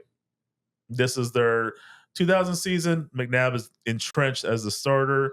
Andy Reid's going to year 2. They made some moves. They have Hugh Douglas. They shored up some of the defensive issues. And now they're kind of like another offseason in Andy Reid's implementation of what he wants to do with his team and system. That's a good point, yeah. And this is the start of the season. Playoff aspirations for the Eagles, a return to glory for the Cowboys was the thought and mindset of everybody going in, or a lot of people going in, just because of what they did in the offseason. And then, well, here we go. And it all started from the very beginning play, and that, of course, is one of the more famous plays. It's kind of funny, too, because you think, man, Cowboys, have you ever had an onside kick in an important game happen before that almost cost you? And this is when I knew it was over, because the fact that the coaches let this happen. Yeah. And it's right here. Oh, hang on. He's a rookie. Akers. Tries tries an onside kick to start the season. Okay, so they get the ball, but listen to what Pat Summerall and John Madden are about to say about this. And this is, I wasn't listening to the TV again. I told you off the air. I was actually in a vehicle driving. Yeah. But listen to what they say. Yeah, I saw that thing coming the way that he started. He started over on the right hash mark. They saw it coming. Yeah. And nobody on the Cowboys special team saw it coming. For a team that prided themselves on special team excellence in the 90s. So I love Joe Avizano. Joe Avizano, the late great, had a great personality. But was he a great special teams coach, or did they have such a deep roster that you had Kenny Gantz and Ken Norton's at one point playing on special teams and things like that? Or maybe both are required. Yeah, maybe that's a good point. But yeah, so that started it. But it wasn't just that, of course. This is famously known as the pickle game. Again, we talked about it earlier. The Cowboys or the Eagles, you give them credit. Their wins, they tend to have really good names. Yeah. This is also the game that Deuce Staley made himself known. I mean, they come out and they just absolutely destroy the Dallas Cowboys, 41-14. But that's not even the worst part. The worst part is Dave Campo keeps Joey Galloway out after the game is over because he wants to get him and Aikman on the same page, which that's what practice is for. But what happens to Joey Gallo? Gets hurt. I think he's out for the season. Yeah, right? He tears his knee. Yeah. In a pointless point of the game. The game is over. And he's running down the field. And it's one of those things where he stepped on a foot and his knee blows out. And that just completely, I mean, that began the 5-11 Cowboys. That's all it really takes a lot of times. It's just like something simple as that. And I still remember the Black Friday game this past season with Miami and the Jets. Miami linebacker just moves a little bit, and you could see in slow motion what happens to his leg. And it's just terrible. Like it can happen on any play. Hang on, I'm trying to. But anyway, yeah, pickle juice game. It started the Eagles era. It started the Eagles era. They realized that adding pickle juice in hot temperature helps you not get cramps. Keeps you hydrated, and they were just drinking it before games, and it really helped them in the early part of the season. They kind of just carried it into. It's funny. That's not a proven thing. That's like one of those things that like you can ask 100 people with the knowledge of how to hydrate and all, and 50 will say, yeah, it works, and 50 will be like, we don't really know. But I think it's one of those things that at worst it's a placebo. At worst, the Eagles really bought into that, and that just, I mean. At that point, for the next 8 years, it's the Eagles rivalry. And there'll be a couple moments, and we'll have them on the top plays that they didn't make the actual game, because you said it best. I don't think people understand this rivalry over the last, especially since 92, have had so many crazy fun games. We couldn't list all of them, but we put those in the top plays, and we talked about the Chris Paul, but you have like the Roy Williams interception. You have the things like that. You have the Randall Hill, which we'll talk about in a minute, this is why I love rivalries. Everybody knew that Andy Reid was going to do it, and Andy Reid still felt obligated to do it. And if you're asking what we're talking about, we'll show you in a minute.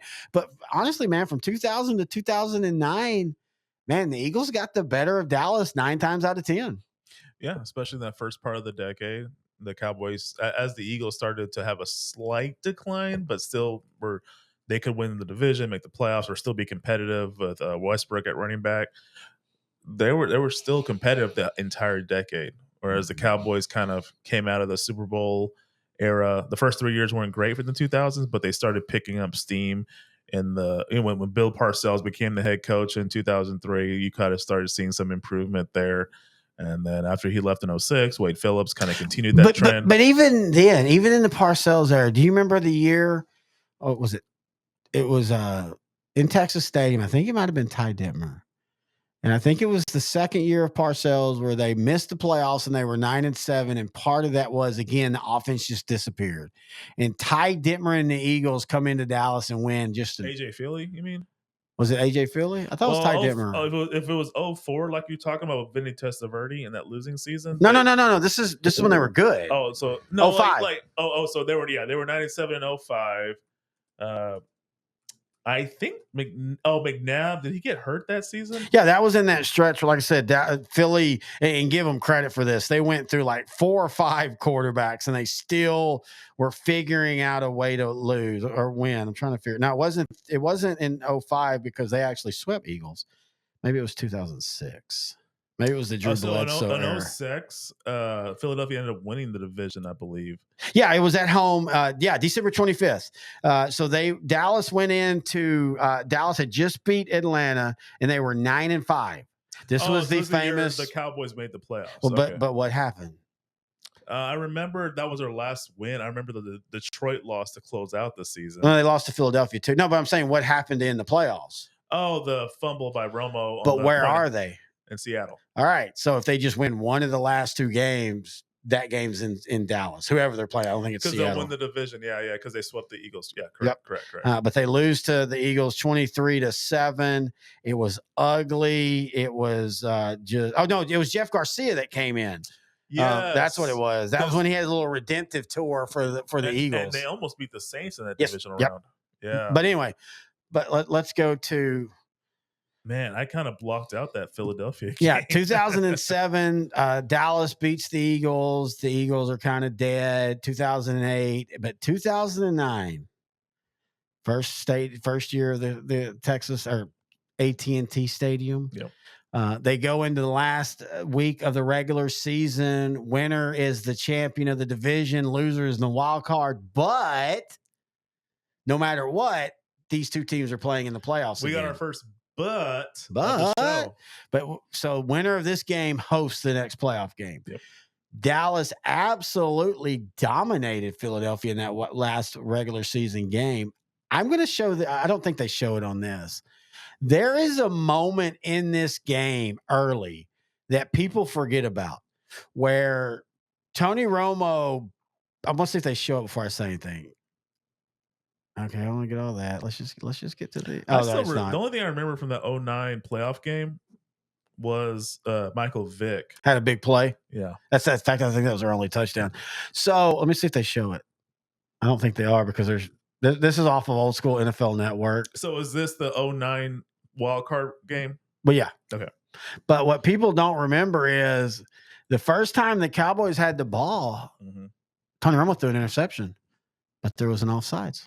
Oh, how does that game change? Because we're talking 2009. That is right in the middle of Tony Romo choked. You had the Seattle game. You had the 07 Giants divisional game. So that was right in the middle of Tony Romo chokes. Yeah. How does that game change if he throws an interception? But you bring up the Mike Vick. That's the one thing about it. Ed Hockley, look at him. Still looks great. He wasn't even that big then. Yeah. But this was at the end of the Donovan McNabb Eagle era. This is where he was. A lot of people were like, why are they not starting Michael Vick at this game? So the Cowboys ended the Eagle career for Cunningham and for Donovan McNabb. And probably Ron Jaworski. In the playoffs. But yeah, so Dallas ends up winning this game and winning it comfortable. But it was, like I said, it was kind of scary early. Again, this is one of those, man, everybody forgets that Minnesota game. This is a really good Cowboy team. But they go on and win. And since then, this is a rivalry that it feels like, especially the last 10 years. Yeah. It feels like that it's just simply the one team wins at home and then they lose on the road.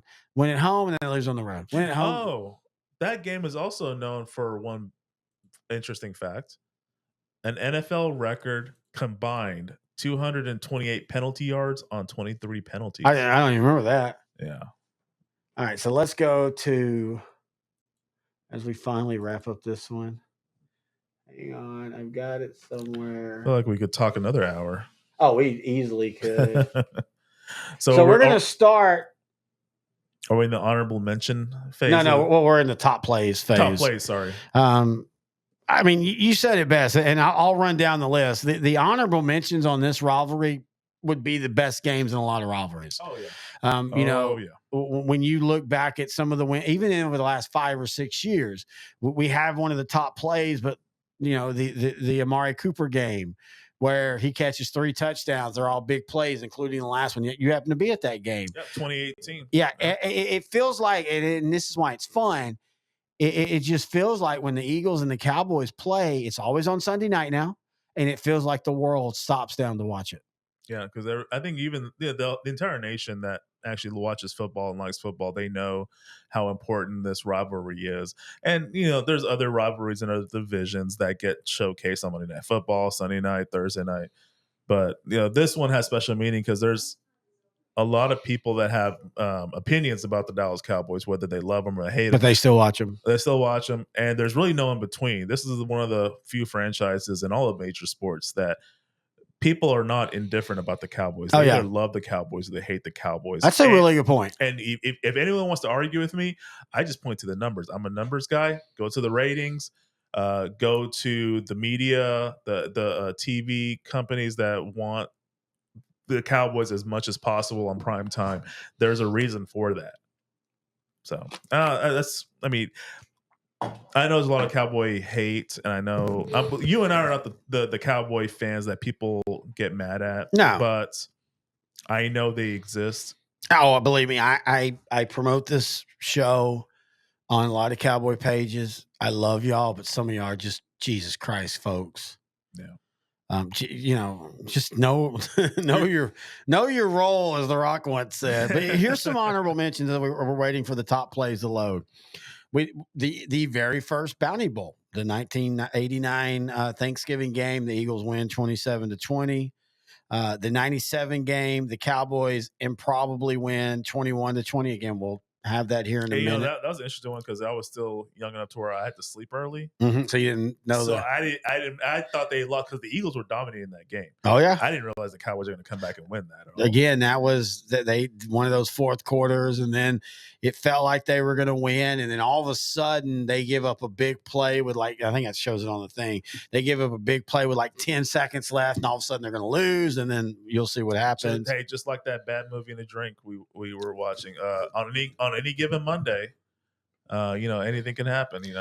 The 2008, both of those games, and it's so funny because the Cowboys win all the way. This is what we're talking about when teams play each other twice. The Cowboys win in one of the most exciting Monday Night Football games all the way in week 2, and then the Eagles win that at the very end to clinch the playoff spot for them and to lose the playoff spot for the Cowboys, 44-6. But that first game, that Monday night game, that's one of my favorite Cowboy-Eagle games. And it's not just because the Cowboys won. It was just a fun game because you had two solid defenses and they just couldn't stop each other. Most combined points in the rivalry, 41-37. Combined 78 points. But a lot of people only remember that game for one play. Yeah, the Deshaun Jackson fumble. We have that, but we also have the Felix Jones kickoff return. Then you've got the 2015 season. The Cowboys beat the Eagles in the DeMarco Murray game. That's the game where Jordan Hicks, your boy, UT, breaks Tony Romo's collarbone, and they go in a tailspin. They go from 2-0 to 4-12, miss the playoffs, but then that begets the Dak Prescott era the next season. I remember the 2015 game because of DeMarco Murray losing his ever-loving mind on the sidelines because he wanted the Eagles. He was so mad that the Cowboys wouldn't pay the extra $3 million to keep him. And I was too. And I get the idea of, running backs are ground down and all, but Dallas should have signed him. And you sign him, and I love Zeke, but you don't have to draft Zeke. And he left Philadelphia after this season and went to the Titans for 2 years. Had a really good 2 years with the Titans. Yeah, you saw that he still had what it took. I think one of the years he had a 1,000-yard season, so he still had it. You figure if you give him the $9 million he wanted or whatever it was, he'd still been good. He still would have been good. I think that's one of the ones where Jerry would look back and say that was a mistake. And again, though, I get it at the time. I did want to point out one thing on your run sheet. So you're correct on one thing. Okay. Low point of the rivalry, 67-78. Okay. Eagles were terrible. I mean, again, that's the movie Invincible talks about it. I don't know if the high point of the rivalry is 79-24. I would say 1989-24. Because again, after the 79 or 80 season, the Eagles took a step back and they went behind the Giants in Washington. Dallas from 80 to 87, the Eagles weren't a point. Yeah, I mean, 87 brought, or 89 really brought that. Well, you could say 87 because that's what started it with again. The Buddy Ryan, fair or not, felt that Dallas ran the score up when they had strike players. And then, so I kind of felt, again, that's splitting hairs.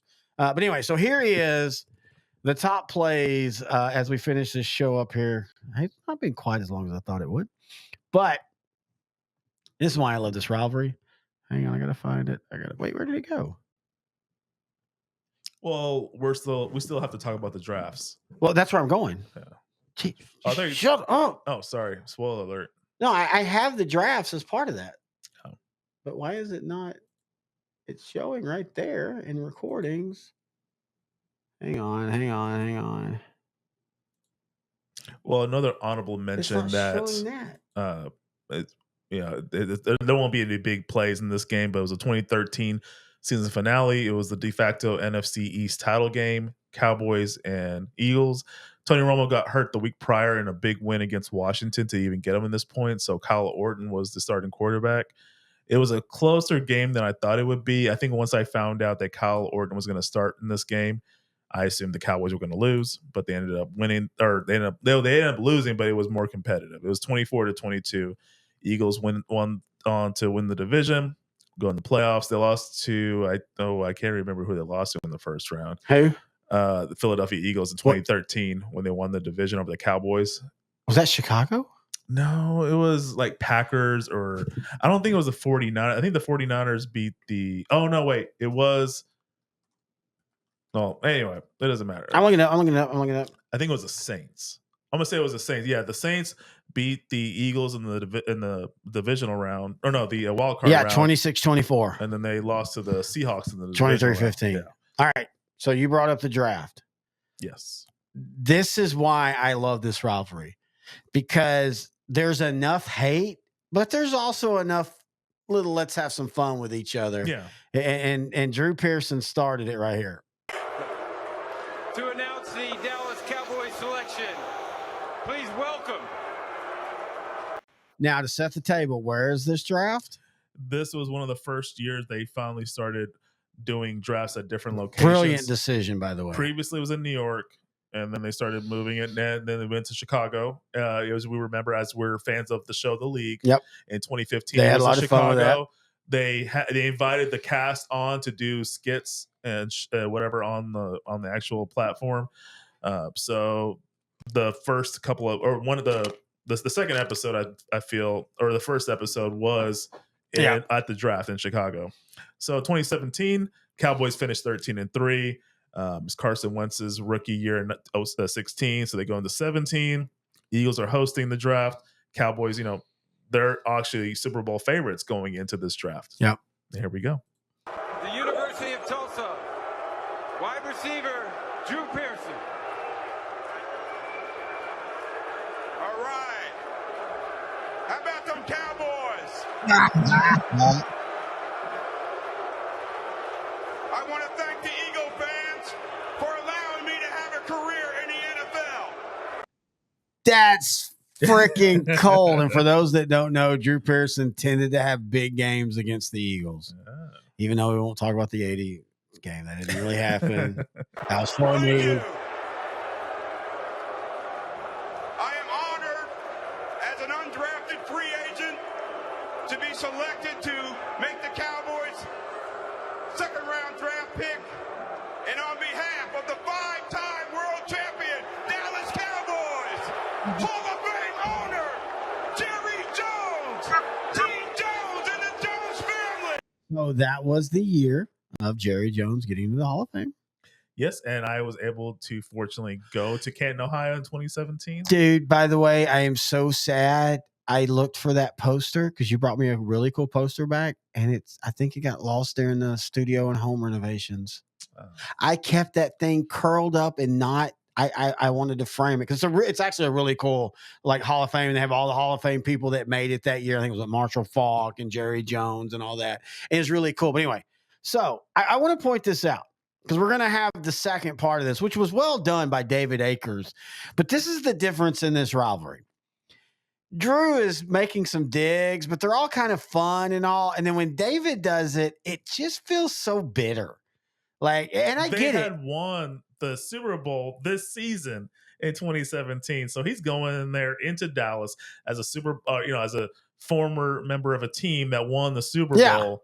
So he should be elated. Yeah, but it's we'll get to it. But hang on. Coach Jason Garrett, all the Cowboy players that played before me, that played with me, and played after me, with the second pick and the 60th pick in the second round, the Dallas Cowboys select defensive back from Colorado, Chidobe Awuzie.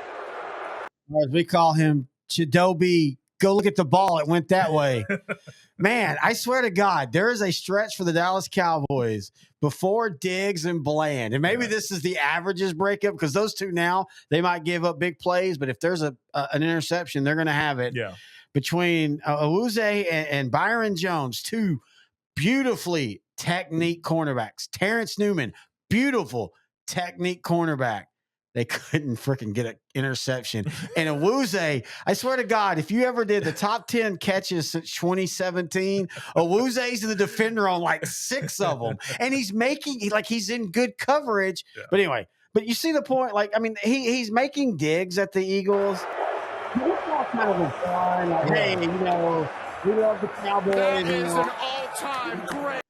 And so we'll get to, and I'm not knocking David Akers. I'm just saying, there's the difference of like how you look at each other. I think the Cowboy fans, even now, they look at any team, and rightfully so. You can say, oh, you haven't made the Super Bowl. That's fine. But we're just talking about year to year. And the funny thing is as bad as we look at the Dallas era between their last Super Bowl, or especially I consider since 2004 or 2003, because you had the 3 years of 5-11, 5-11, 5-11. But since then, Dallas has a winning record overall. Dallas and Philly are a lot closer in their conference against each other record. I think it's 1 game or 2 games. And Dallas has almost won as many division titles in what we consider the worst era of the Dallas Cowboys long term. Yeah. And what I think you would consider the best era of the Philadelphia Eagles.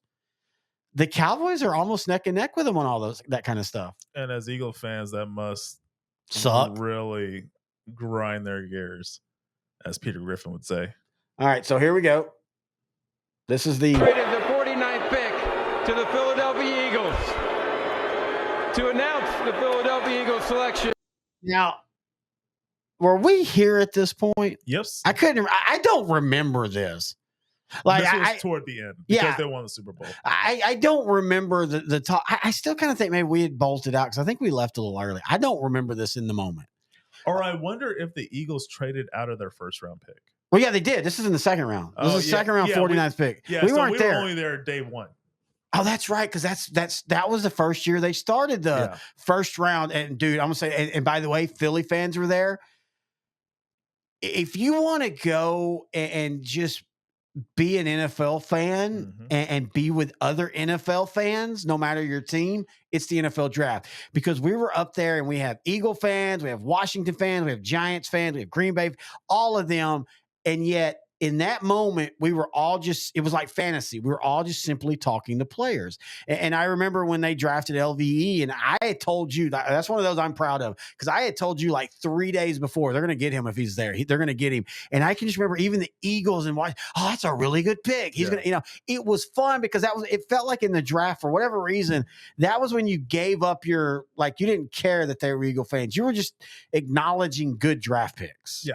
That was really fun, dude. It was like the emotion was there, but as far as like your love for your team, but there was really no trash talking. It was respect. It was hey, really good pick. And even if a team made a bad pick, we would all, that's a really interesting pick. I don't know if I'd go like, think about Baker Mayfield going first overall and everybody's reaction. Oh my God, dude, that was so funny because I remember you saying something like, I think they're really going to go with Baker. And I'm like, no, for the first pick, Baker Mayfield. I was like, oh, and I remember everybody else was going, so I have to thank you for us going because you had told me about this lottery that they were doing. Just fill out a form. And we smartly so the way it works in the draft, which I don't understand why they do this. I mean, I get it to an extent because you want to keep it kind of small, but like you're in 100,000 stadium. Like I think now if they ever go back to Dallas, they'd just go to Frisco. They'd go to the Star. it never made sense that they literally cut the stadium by a quarter. There was like 20,000 fans there. And so the way it worked is, at least for Cowboy fans, you had to fill out a application. It was a lottery. And so I remember showing you that and saying, hey, you do one, I'll do one. One of us should get lucky. And you got lucky and you got it. And you're able to bring a +1 and all. And I'm telling you, dude, of all the football experiences you and I have had over the last, we've known each other way too long, buddy. That's still my favorite by far. It was just fun to be there talking football with football fans, and you're not trying to chest thump. You're not trying to, oh, we beat you. You know, it was just us all talking football. But anyway, so this is what David Akers did in response. Kickers trolling the Cowboys. Last year. Also, no offense to David Akers, you brought a kicker to talk trash. They had Jason Kelsey. He would have been perfect for this. See, that's what I'm saying. You brought a kick. I could actually see Jason being like, yeah, no, I'm in the trenches, man. I don't want to do that shit. But yeah, I mean, that would be like if the 2023 Rangers, I don't even know who that'd bring. But it'd be like somebody bringing a pinch hitter up, and that's who you're talking trash. But also, just listen to how more hateful it is. I like standing up here before you as an undrafted free agent. I like that both of them are undrafted free agents. Him and Drew Pearson. That's pretty cool. Representing that shield for 15 years. Tonight, I'm representing the Philadelphia Eagles. NFC East champs. Well played. Yeah. Divisional champs. NFC champs. And world champs. Of course, if people don't know, the FBI shut down the 2017 season and said that never happened. That's what I'm going. The world champs. After Carson Wentz got hurt, they're like, you know what? Just end the season. Yeah, just end the season. But you see the difference? Like Drew, his one thing was, I appreciate Philadelphia, you know, keeping me as a career. But man, I mean, Dallas, the last time you were in the Super Bowl, these draft picks weren't born. Tonight, we are welcome into the Eagles. Anyway, so the funniest thing is you've had a couple of other teams try to do it, and it just doesn't play as well. It was, and this is where you got to tip your hat to the NFL, because I think Drew surprised everybody with how he did it. Yeah. But give the NFL credit for saying, all right, we're going to bring up an Eagle guy in Dallas, and that's what rivalries in sports are all about. And that's why I always say you can't have a rivalry if you always win. You have to lose those games. You have to have that crappy taste in your mouth for a week, 5 weeks, a season, all that. I remember after they won the Super Bowl, dude, I remember you and I thinking, crap, the Eagles are about to be a dynasty. And then they tore it down and did it again. No, they didn't win the Super Bowl. But I mean, that's the fun part of a rivalry, or the bad about moment. that in 2013 too, when they had Foles and Macklin and McCoy. They had this young core of guys. You know, they were on the cusp of something special. Tore it down, built it back up in 2016, 2017. You see them win. Tore it down. 2020, they kind of built it up. Yeah. 2021 and 2022, you see the fruition of that. All right, so here we go to the top plays. We're going to finish things out, and this is in just order of like how I put them. So the first one is the Chris Bonial thing. But again, what people don't forget, I didn't include the Troy Aikman threw a beautiful touchdown pass to Anthony Miller with like 20 seconds left. He rolls out, throws across his body. Anthony Miller, former San Diego Charger, had a really solid season with the Cowboys this year. He caught the ball. It felt like, you know, Dallas was supposed to win. And then Philadelphia almost pulled it out right here. So, would there be a fairy tale ending for the Cinderella story for the ex-Cowboy kicker Chris Bonial? No, because Tom Hutton can't get a grip on the snap. He was kind of He's gripping, loses guy the in the ball, end zone and the was Cowboys open. miraculously hang on to beat the Eagles 21-20. Here's another look. What's going on with Tom Hutton? He was a chip shot 22 yards away. And yeah, he's open. Trying to make That's something 55 happen, on the end. He's an eligible player. And the Cowboys escape with a victory 21-20. The Eagles cannot believe their misfortune. And the First off, I always forget that Tolbert was still playing at this time. I think this might have been his last season. I think we all think that the last Super Bowl everybody left, and they really didn't. Which again, one day we will have a true show, an episode about the late '90s Cowboys, because the older I get, the more that leaves a really bad taste in my mouth, because there's no reason why that Cowboy team wasn't at least playing in the NFC title Your game. idea of therapy is talking about what happened after '95. So that's kind of how things work, buddy, in life. You got to figure things out. And I think this, it was just a crazy game. And which one is this? Oh, this is one I hate, but you got to tip your hat to the player. This is the infamous, famous, whatever you want to call it, Donovan McNabb scramble play. I remember this game. Well, are you going to talk about what happened before this game? What? The trailer, not the trailer, but like the opening credits to this game. Oh, the Nicholas. I never understood why that was a big thing. So Terrell Owens had come over to the to the Eagles. And at that time, Desperate Housewives had just debuted. Big show, fun show. On ABC. Yeah, on ABC. I watched that first 2 seasons. Really good show. I did too, yeah. Really good show. I was actually talking with the fiance. We might go back because she never watched it. We might go back and rewatch it, because if you like, pulpy drama, all the nighttime soap opera, Desperate Housewives had it in spades. I was just into Eva Longoria. Yeah, I never liked her. So anyway, so Nicholas Sheridan, what was great about her was she was somebody that was kind of big in the 80s. Not big, but she was kind of almost there, and then she fell completely off. And then this show kind of revitalized her career. She famously, I think it's just her. Kind of reminds me of Kim Cattrall of Sex and the City. Yeah, that's a really good comparison. Actually, a very good comparison. And they both were kind of up at the same time and down at the same time. So anyway, so she famously, Monday Night Football at this point always did these little skits. They were really funny usually. And so the skit was that she is in the Philadelphia Eagles shower. Terrell Owens comes in with full body, like he's in the football jersey. She's only in a towel. She supposedly flashes him. And oh my God, I'll put you this way. It's almost as comparable as the Janet Jackson Super Bowl thing. That's how big of because we're just a stuck up in the ass, weird country when it comes to sex sometimes. Yeah. But anyway, so that game, it's Monday night. Philadelphia started out early, dominating. Cowboys that kind of clawed back in. I remember they made it a 2-touchdown game at this point, and you know how it is. 3 minutes left, you're just thinking, get to the half. Yep. I think Dallas might have gotten the ball to start the second half. So you're like, get to the half. You get to the half, you're safe. We'll figure it out. And then this son of a bitch, I do like Donovan McNabb, but this son of a bitch does this. 4-man rush.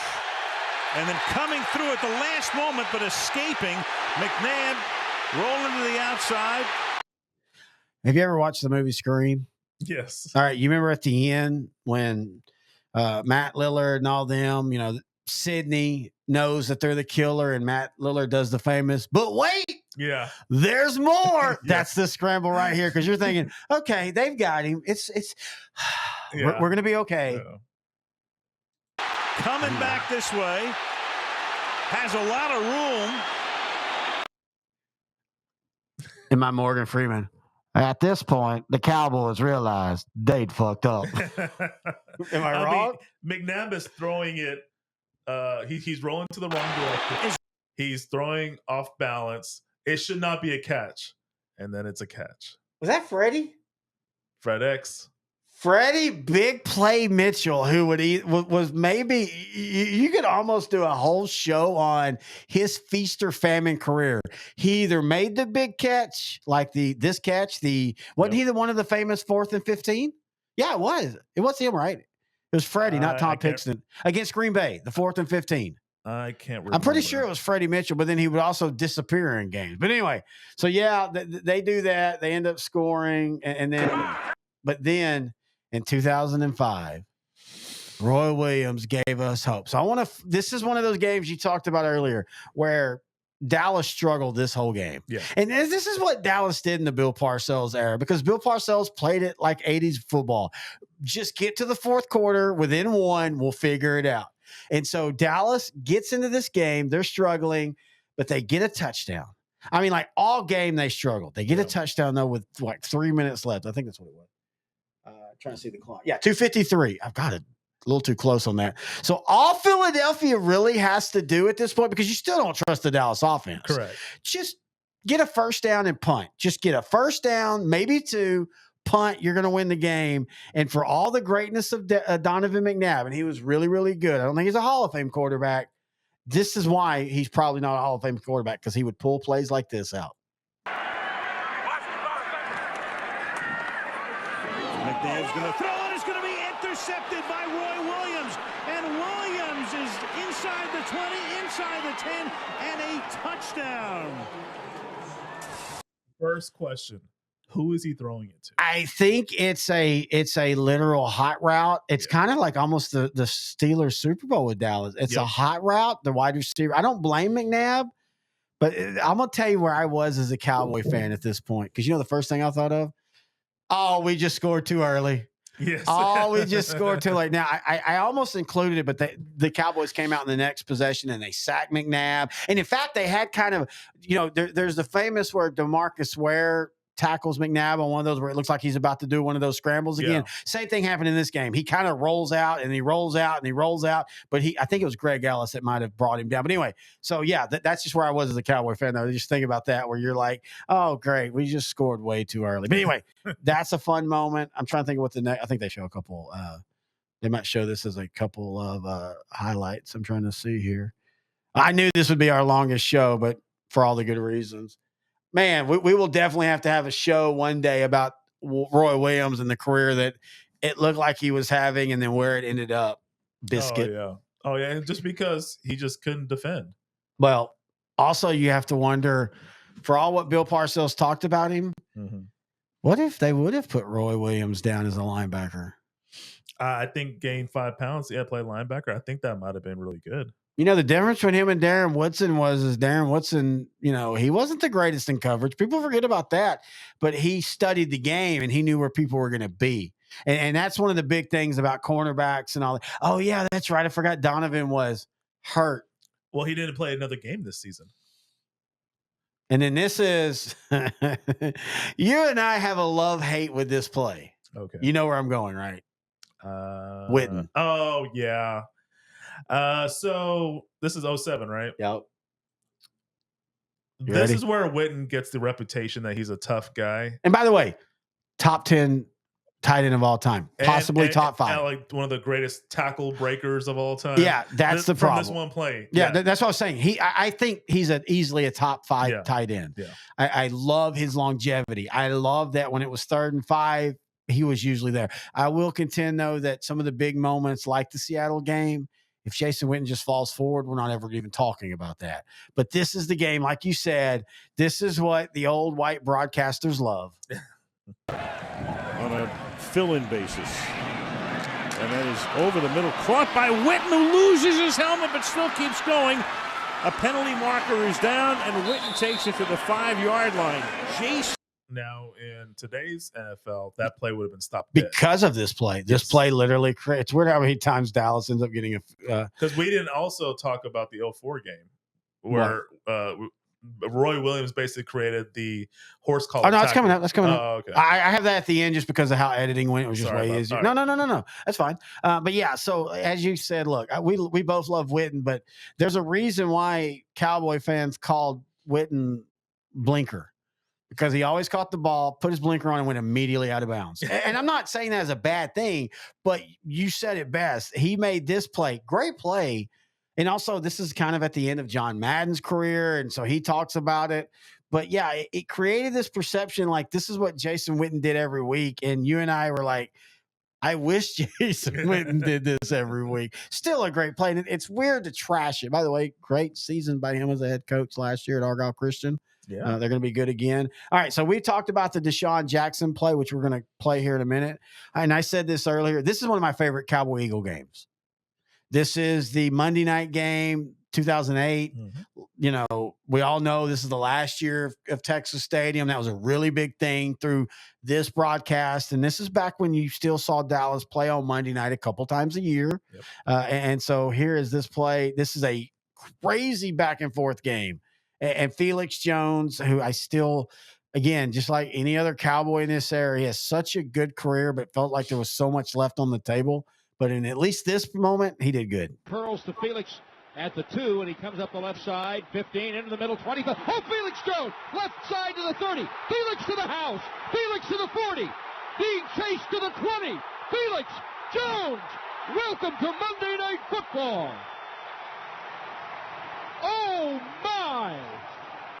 I still, to this day, if this team just gets into the playoffs, I think they're dangerous because they had that 2007. I know they lost, but they had that 2007 taste in their mouth and all that. I still think, but Tony Romo gets hurt. Noodle Johnson comes in and wins one game against an ugly Tampa Bay team. This was when Tampa Bay had the defense, but they hadn't quite developed the offense, which is funny because Brad Johnson with Tampa Bay. But anyway, but this was a fun game, dude. Second week of the NFL season. It felt like we still felt like, oh, this is 07 again. We're back. Dallas is really back. Yeah. And they end up winning this game. And it's like you said, though, the weird thing is a lot like the Leon Lett thing. People don't remember the whole game. They remember one play, and that's this one right here. McNabb loading up deep for Deshaun Jackson. He hauled it in. Oh, wow. Did he get over the goal line? Did he get over the goal line? Yes, he did. Touchdown. Now, this is where I don't like how the rule was at the time because they get the ball. He drops the ball before he goes across. And now the rule is if somebody picks up the ball, what they call it's obvious that they would get the ball. They give them the ball. Here, they gave the Eagles the ball at the 1 yard line. I don't agree with that. He basically that's basically a fumble. It is, but again, they didn't have that. They did the hands up. That means the play's dead. And again, nowadays, if there's a fumble, and this is why they do one of the best decisions they ever made is they let the play continue. Yeah, because and that's why you see players now. It's kind of funny. Any ball that hits the ground, somebody from the defense always grabs it because the rule is now is even if the play is called dead, if it's an obvious what they call obvious recovery, the defense gets the ball. This would have been an obvious recovery. The Cowboys end up picking up the ball, but because he crossed the line and they called it dead, they gave Philly the ball at the 1 yard line. So they literally gave them a benefit for him doing a really stupid play.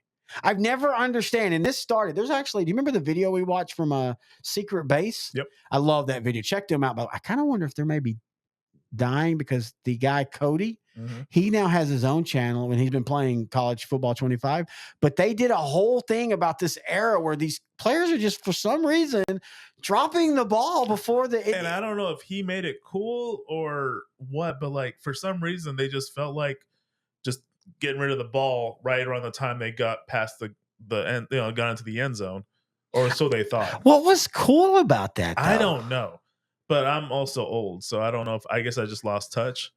Oh, yeah. So here's the game you were at. Yes, 2018. If you noticed, I basically took some of the honorable mention games and put them into the top play games because, again, this rivalry is so crazy that even the honorable mention games might have the best top plays of all of them. A lot of the top games don't really have memorable plays. Like, okay, 93, Emmitt Smith's run, but a lot of them don't have memorable plays. But a lot of the honorable mentions, we remember it because of plays. Yeah, let me play through this and then we'll get to. So this one is a game that you're at, Dallas, Philadelphia. This is a really fun season. These are the top two teams in the NFC East, and that they're having great games. And Amari Cooper I'm not sure if it's his best game because you got the Washington Thanksgiving game where I think he had 3 touchdowns in that one too. So yeah, really 3 good teams this season because them, the Eagles, and Washington. Oh, that's right. Both of those games are in the same year. Washington was 6-3, played I think Tennessee or Houston. Alex Smith has that devastating leg injury. He gets out I think the week or two before they play Dallas. So Washington goes into Thanksgiving with the backup. Yeah. But yeah, in this game I went to, Dallas had the bad start to this season. They made the midseason trade for Amari Cooper. Got good. They didn't play well against the Titans on Monday night, but I think the Eagles, they had done the opposite. Didn't they start hot and then they started struggling? Yes. Yeah. So, and Wentz was struggling a little bit. He finally got hurt. Then Nick Foles came in and they kind of went on a roll after this game. So the Cowboys had to keep winning in order to keep pace. But yeah, this game kind of flipped the standings. Yeah, and this game is back and forth all game. They go into overtime. I literally, you could have replaced Dak with the Witten in 2015, but I for some reason I like this one more. Amari Cooper, his third touchdown of the game, and in classic rivalry fashion, he probably shouldn't have made the catch because the Eagle probably should have had a pick six. Oh my God, win. And on the rush, pass is caught, deflection, touchdown, Cowboys win. Amari Cooper. I miss Cooper. Yeah, I really wish they didn't have to get rid of him, but I don't think they really had to. Again, I think if they're going to get more out of it. Yeah. Oh, they get like a third round pick out of it? I don't think it was that good. It was just crazy. Like they had this guy that was maybe barely even 30 and still elite, and they only got like a one mid draft pick for him. And I know he's not loud and brash. I think that hurts him sometimes. And to be fair, he struggled in playoff games. But I mean, again, since 1998, every Cowboy has struggled in playoff games. Yeah. Why do we pick and choose which ones we want to gripe at? But yeah, this was a fun game. This was his third touchdown. This was one of those back and forth games where the defenses would dominate for a quarter and then the offenses would dominate for a quarter. And it was just, again, this is what, when you think about the fun games as a fan, this is definitely one of them. Oh yeah, for sure. Trying to see what's next. I know the Terrell Owens, I think the onside kicks one. Oh no. Oh yeah, this is the Terrell Owens one.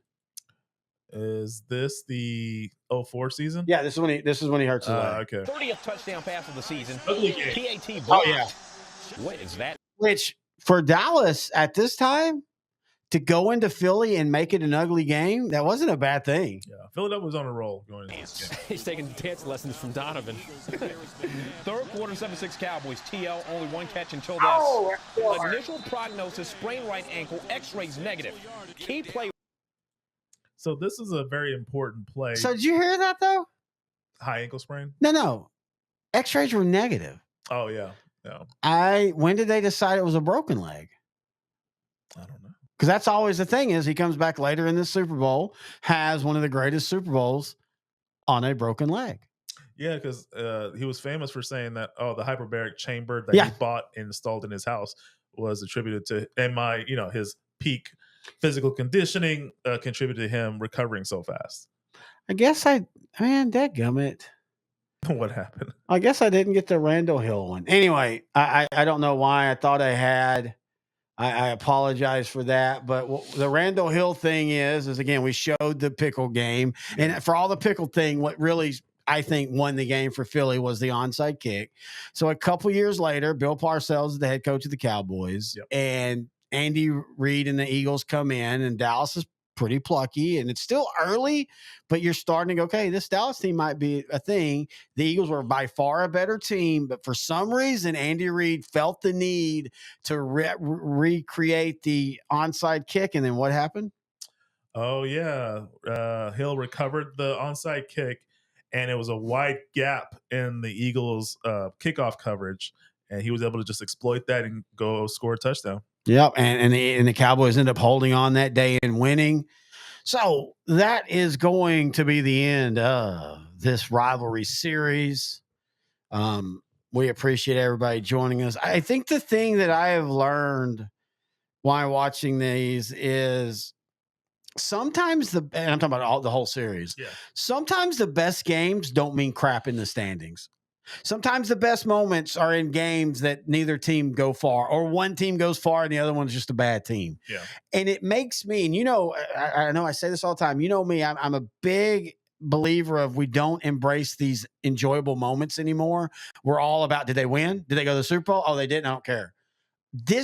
Watching all this and researching all these games and all these teams, it reminds me that it's just fun to win on Sunday. Whether your team is 4-12 the rest of the year, to beat your rival at least once, and in the NFL, it's great. It usually ends up where the team, the division split, even bad teams. But it just brings me back to we care too much about who wins Super Bowls now. That's the only thing that matters. And I get that in theory, but as fans, this is entertainment. We're watching movies. Every Sunday, we're watching movies from, noon to, 6 p.m. How long is that? 6 hours. 7 hours. Oh, Oh my. So, by the way, if you want to email me, TXBroadcaster75, I'm looking for a new co-host out for when you OutDrank The said Coverage. noon to 6 p.m., I'm thinking 6 hours because Well, I'm a he numbers says guy. he says 7 because he goes to the kickoff, but it's really 6. But anyway, 7 hours. Yeah, it's Chris Hansen. Commercial free. But it just reminds you that, like, yeah, championships are fun and they matter. And I've got a whole thing over here that you can't see. That's just all our champions of my teams. I've got the Cowboys winning the Super Bowl Coke bottles, but it's also just the random Sunday where you're 4-6 and your rival is 6-4, yet you beat them by a weird play. That's the thing I think people have lost in this era. Yeah, it's some of it's tribalism, some of it's just either great or you tear it down. That's kind of been the mentality and difference. Like baseball is doing it a lot, basketball is doing it a lot. Heck, football is the one that's not doing it quite as much because with salary cap, it's real hard. And I know you say, well, basketball and salary cap, it's different.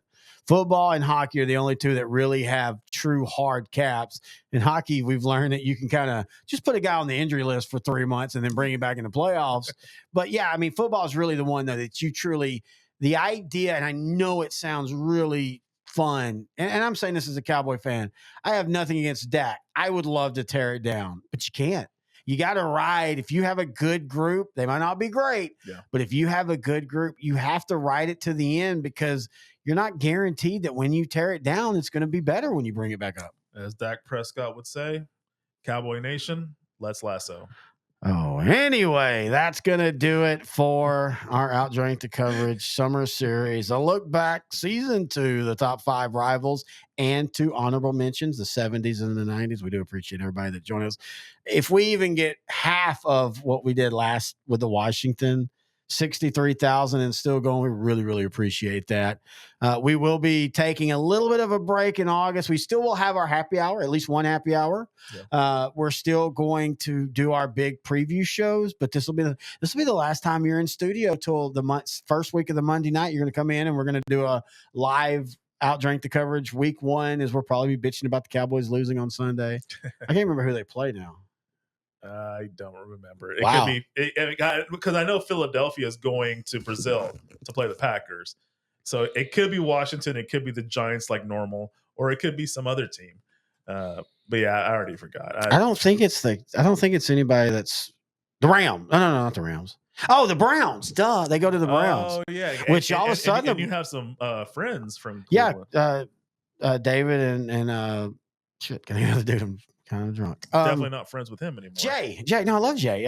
I'm drunk. And you got to say, Browns have kind of gotten the better of Dallas. Remember the last time they played was the 2020 game where they out-rebounded Dallas and hit three pointers in the end of the game when Dallas couldn't stop. Speaking of worst defense, 2020 or Monty Kiffin's?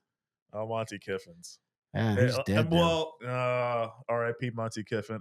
R.I.P. a lot of people in sports and outside of sports. Yeah, it's been a rough. I know, and I think a lot of it's just we're getting older. But yeah, it feels like this is one of those years where, Jesus, man, there's a lot of people dying. Anyway, until next time, he's intern Noe the Pro. I'm Terry Bennett. This has been OutDrank The Coverage, brought to you by Grandeur Pest Solutions, right here on L4